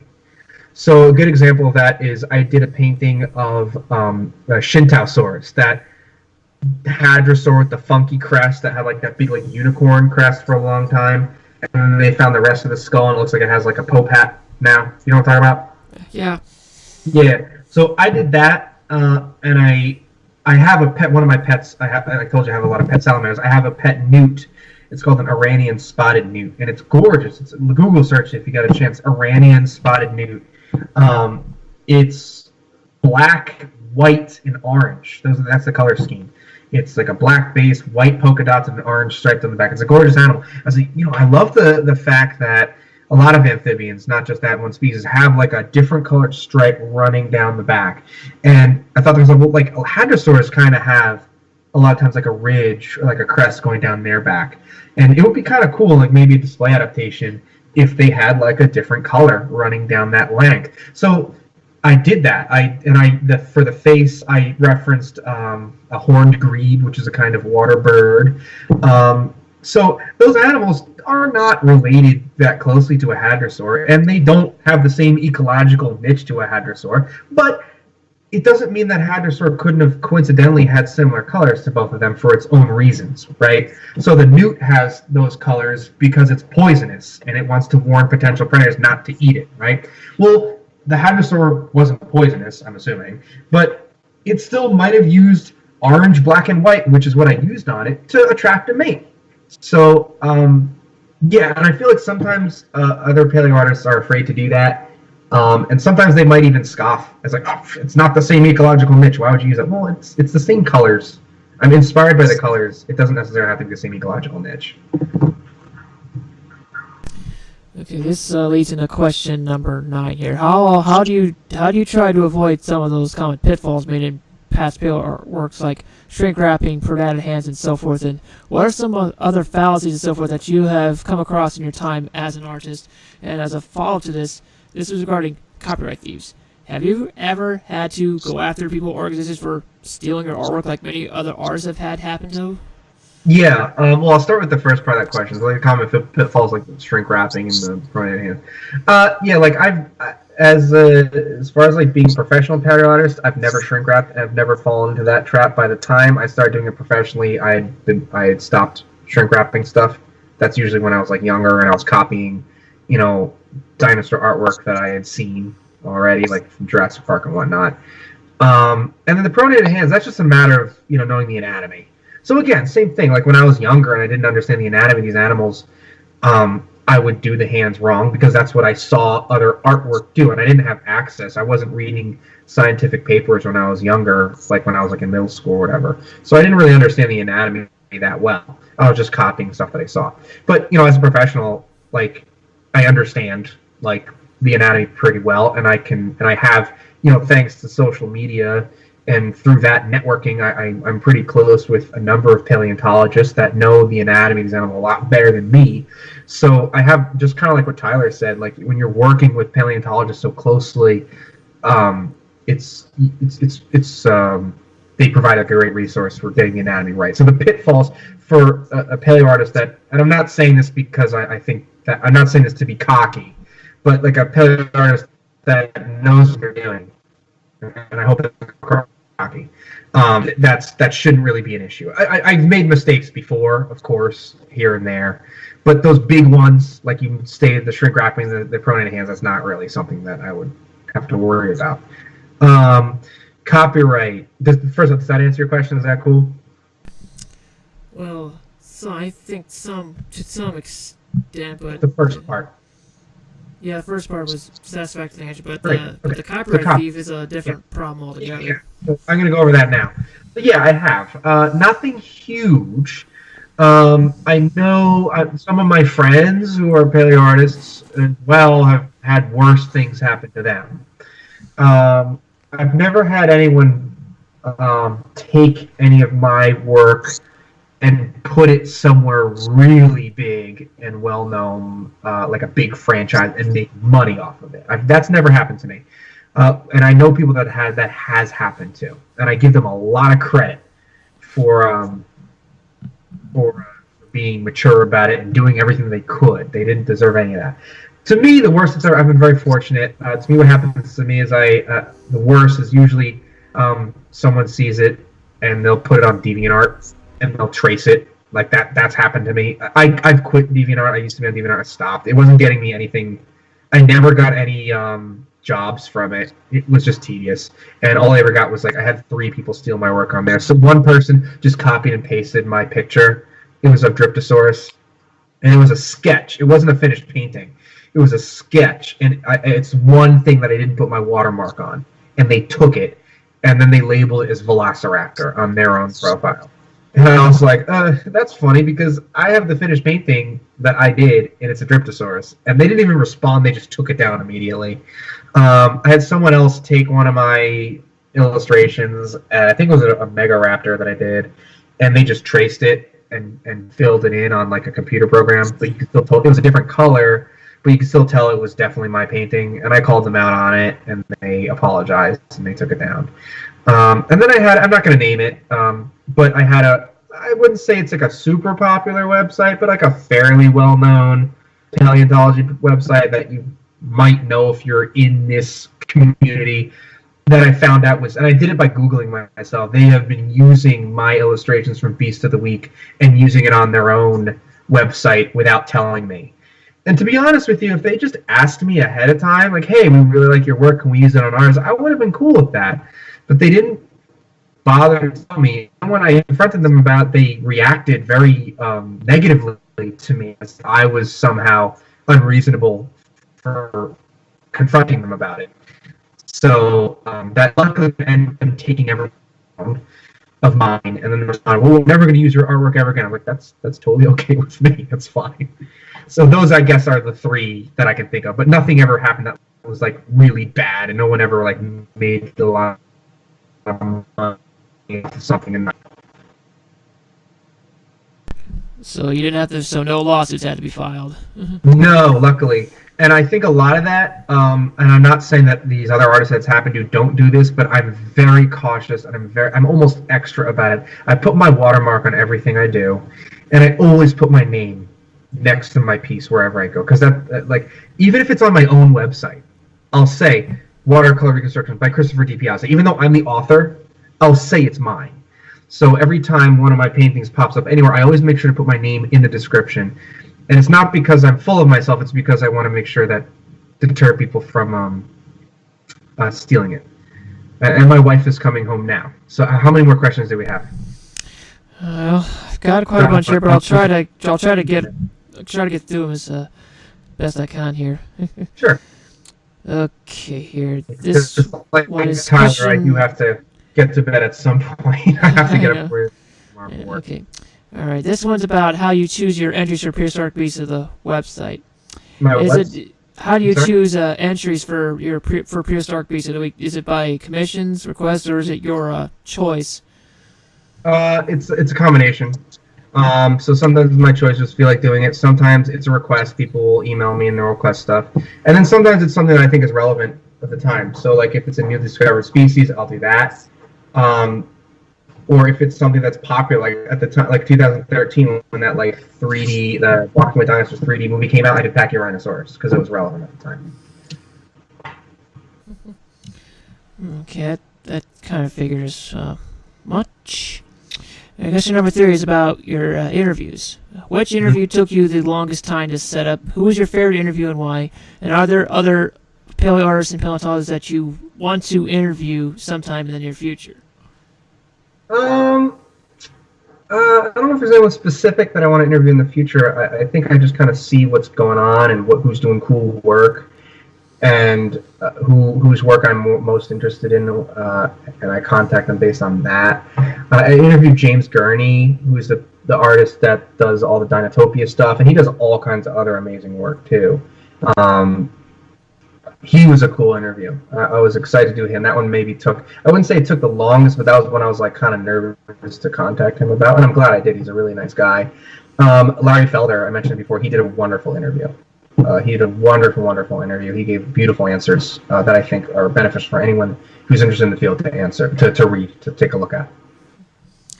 This ties into question number 12. Who were some of the paleontologists and artists that you've had the privilege of working alongside in person throughout your career? And whom would you like to work with if you had the opportunity to do so? So Nathan Van Rankin is the one I work with the most.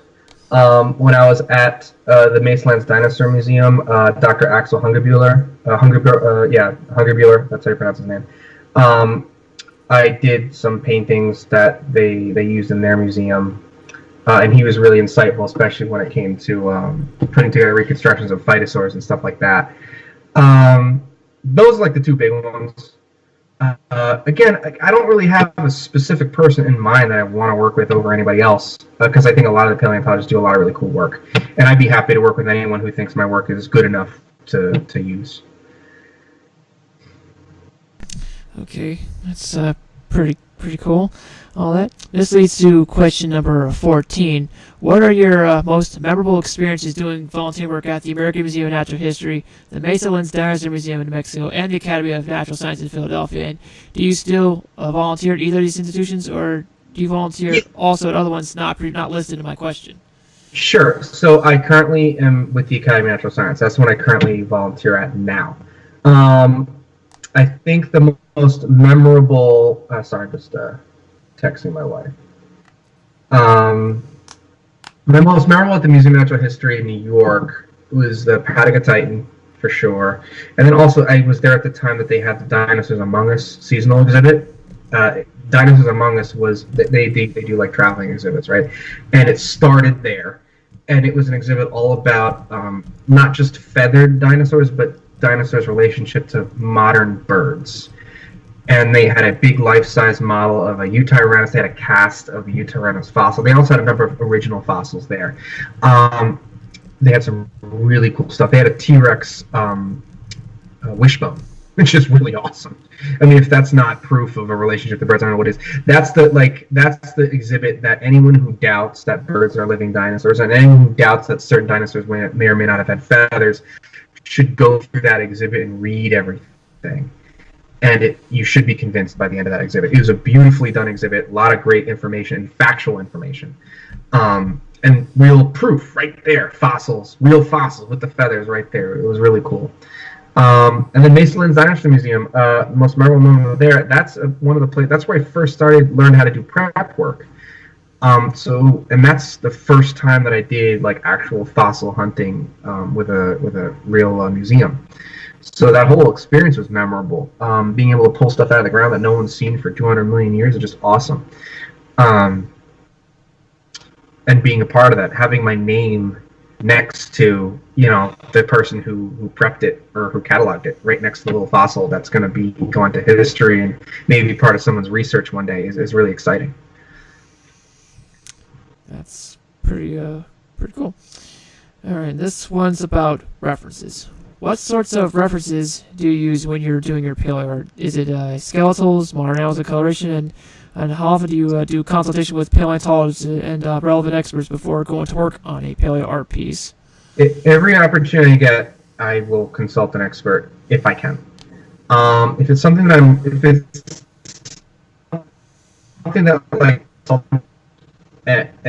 and I'm doing on a certain animal, and I'm doing another animal that's very similar. That first, I can kind of handle it from that point, unless there's a reason why I wouldn't. So for example, like Nathan, I get his input with Tylosaurus, the first one I did. So the next time, if I'm doing like a Platycarpus, which is another kind of mosasaur, I already know how the basic mosasaur shape should look. And even then, I'll still say, hey, this is cool, right? And he'll say yes or no, depending on that. I use a lot of, like I said before, I like to use modern animals as references, but sometimes it's fun to just kind of come up with something on my own that's still plausible, right? So that's a lot of with like display adaptations when it comes to bright colors and certain animals that may or may not have had that. And there's some like fun ones that I've done that I kind of got away with when that Lystrosaur called Bulbasaurus was found. I don't know if you're familiar with that one. It's named Bulbasaurus, which is like the name of a Pokemon. And the Pokemon Bulbasaur looks like a Lystrosaur. It was probably based on one. Yet the paleontologist like said it wasn't based on Bulbasaurus, and everyone else called them out on it because it probably was. Let's be honest. I mean, the species name translates to leaf raiser. If you know about Pokemon, it's so obvious. So I reconstructed Bulbasaurus, and I had the Pokemon card of Bulbasaur next to me, and I reconstructed the scene, the pose, as close to the Pokemon card art as I could. So the Pokemon is known for having a light green skin with like spots on it. My Bulbasaurus has a similar color pattern as like a direct homage to the Pokemon. So that's something that's not as scientific, but still, if you didn't know that and you saw a Lysosaur, oh yeah, it's kind of a greenish color to camouflage. So it's still totally believable. Cool. It's very interesting. Alrighty, here. This is about inspirations. Question number 13. Whom were your inspirations during your childhood that got you into zoology and eventually paleontology and paleoart? Paleoart, Greg Paul was a big one in there. Larry Felder for sure. There's a lot. But I think those are probably the two biggest ones. And definitely Greg Paul and Larry Felder for his realism. I remember that just blew me away. And whom did you have any particular inspirations for your zoology career? Well, I mean, I watched back when Animal Planet wasn't like stupid and had like shows about like Sasquatch on it and stuff. I watched like a lot of Jeff Korn and Steve Irwin and stuff like that. But honestly, like the people that I worked with when I started working at the zoo when I was 13, I really looked up to the owner of that business, and I'm still very close to them today. He came to my wedding, so he was like a real world person I looked up to, that I got to interact with, and who was a role model in that sense for me there. Yeah, so I'd say he was probably the biggest one, which is cool because it's someone who was actually in my life. All right, this next question, number 5, is how many zoos did you work at during your 3 years as a zookeeper, and post zoology career? How often do you still go to zoos, and what are some of your favorites from the ones that you have visited, and are there any that you might want to visit someday? Sure, that's a great question. I worked at zoos for, did you say 3 years? That's what I wrote my question. Was that incorrect? Yeah, I started working when I was 13. So I worked at the one zoo, the private zoo, for like over 10 years, easily. And then the other zoo I worked at for 4 years, the AZA accredited one. So maybe that's the one you were thinking of, the later one. I only worked at that one for 4. So the first, so I'm sorry, you asked what the name of them was? I deleted my questions. So, it was about how many different zoos did you work at in total throughout your career, and post-career, okay. How many have you gone to? Do you have any favorites? Yeah. Are there any would you like to go check out that you haven't been to yet? Yeah, so I worked at the two, and the one was for a very long time. And since then, and I love going to zoos every chance I get. We have the Philly Zoo right here in Philadelphia, which is a cool one.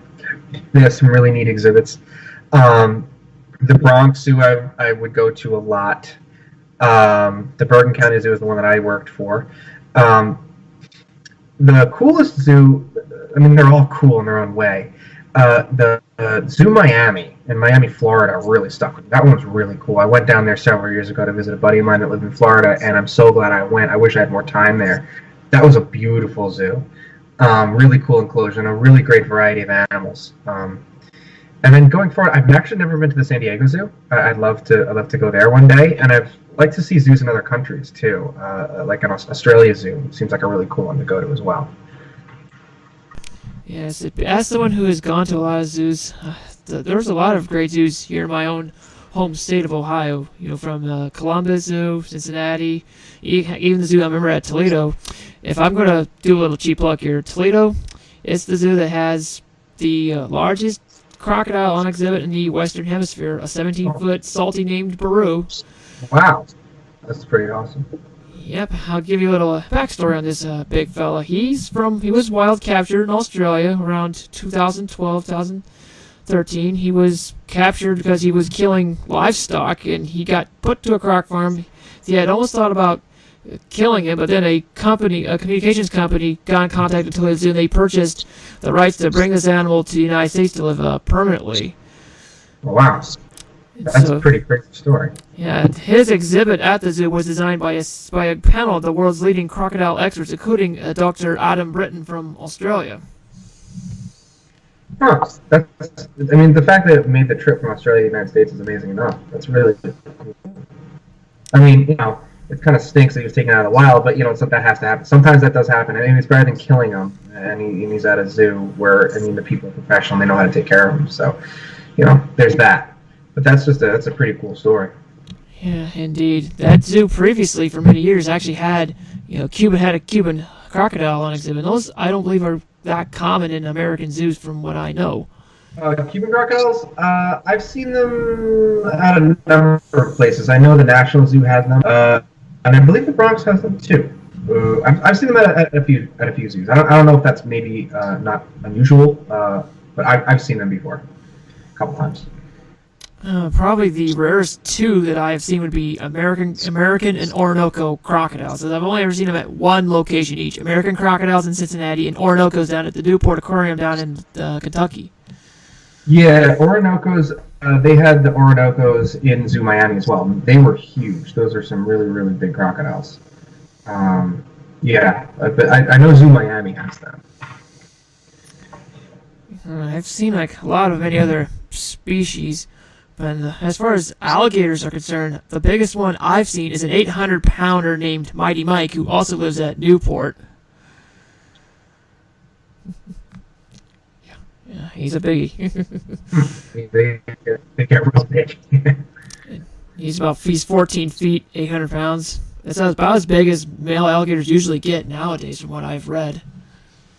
Yeah, that sounds definitely on the top end. I've heard of them getting a little bigger than that, but that's definitely one of the biggest ones probably that you're going to see. Absolutely.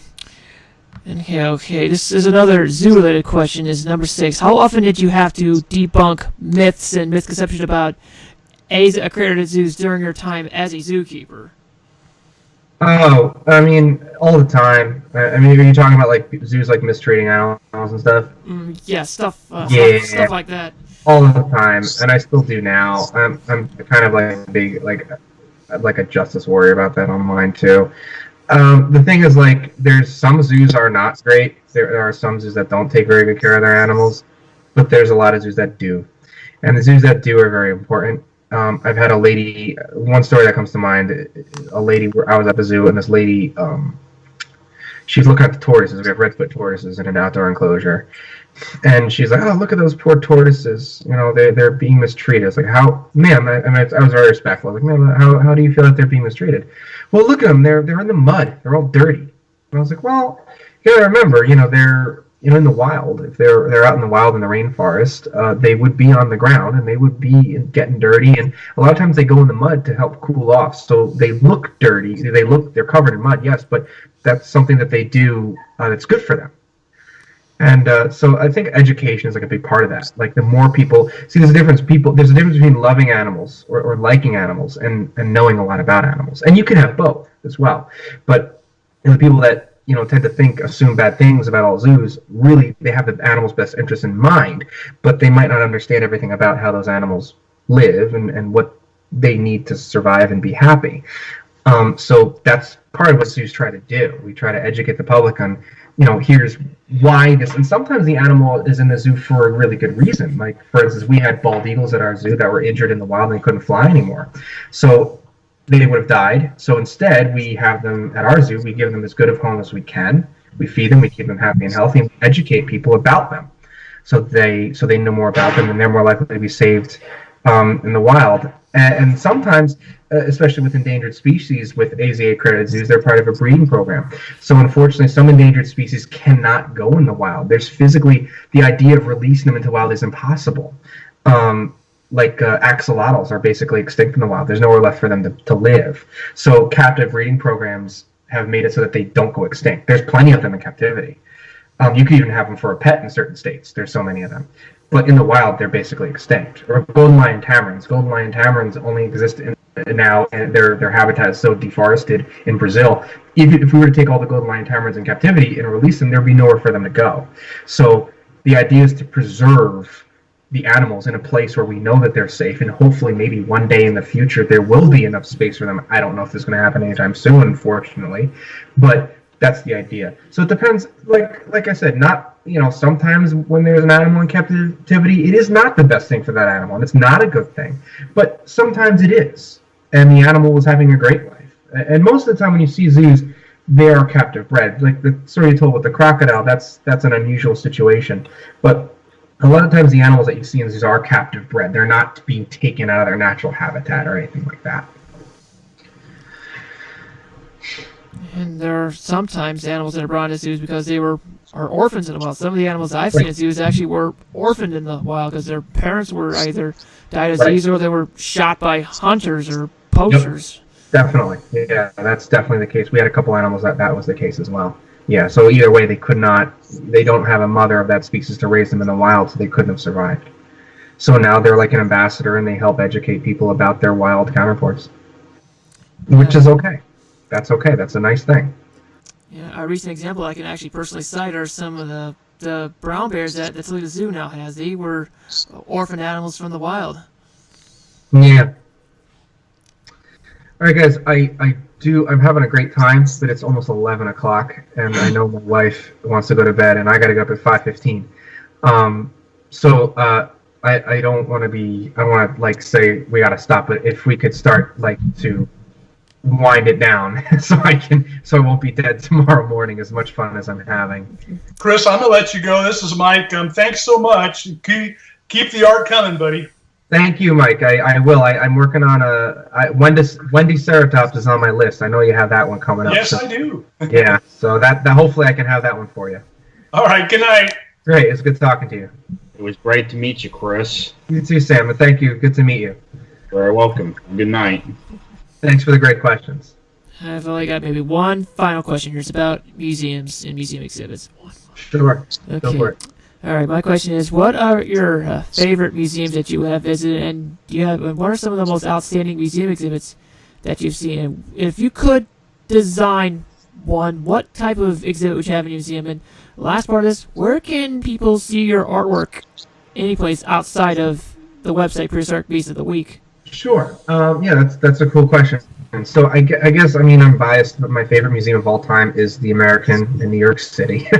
that's just the one I grew up with, and it is even unbiased. It's a really great dinosaur museum. It's anyone who loves dinosaurs should try to get there at some point in their life, or fossils, and they don't just have dinosaurs there. They have an amazing collection of taxidermy animals. There's a wonderful space exhibits there. I just happen to be biased towards the dinosaurs, but they have a whole lot of cool stuff in that place. You need several days to see everything in that place, and that's just what's on display.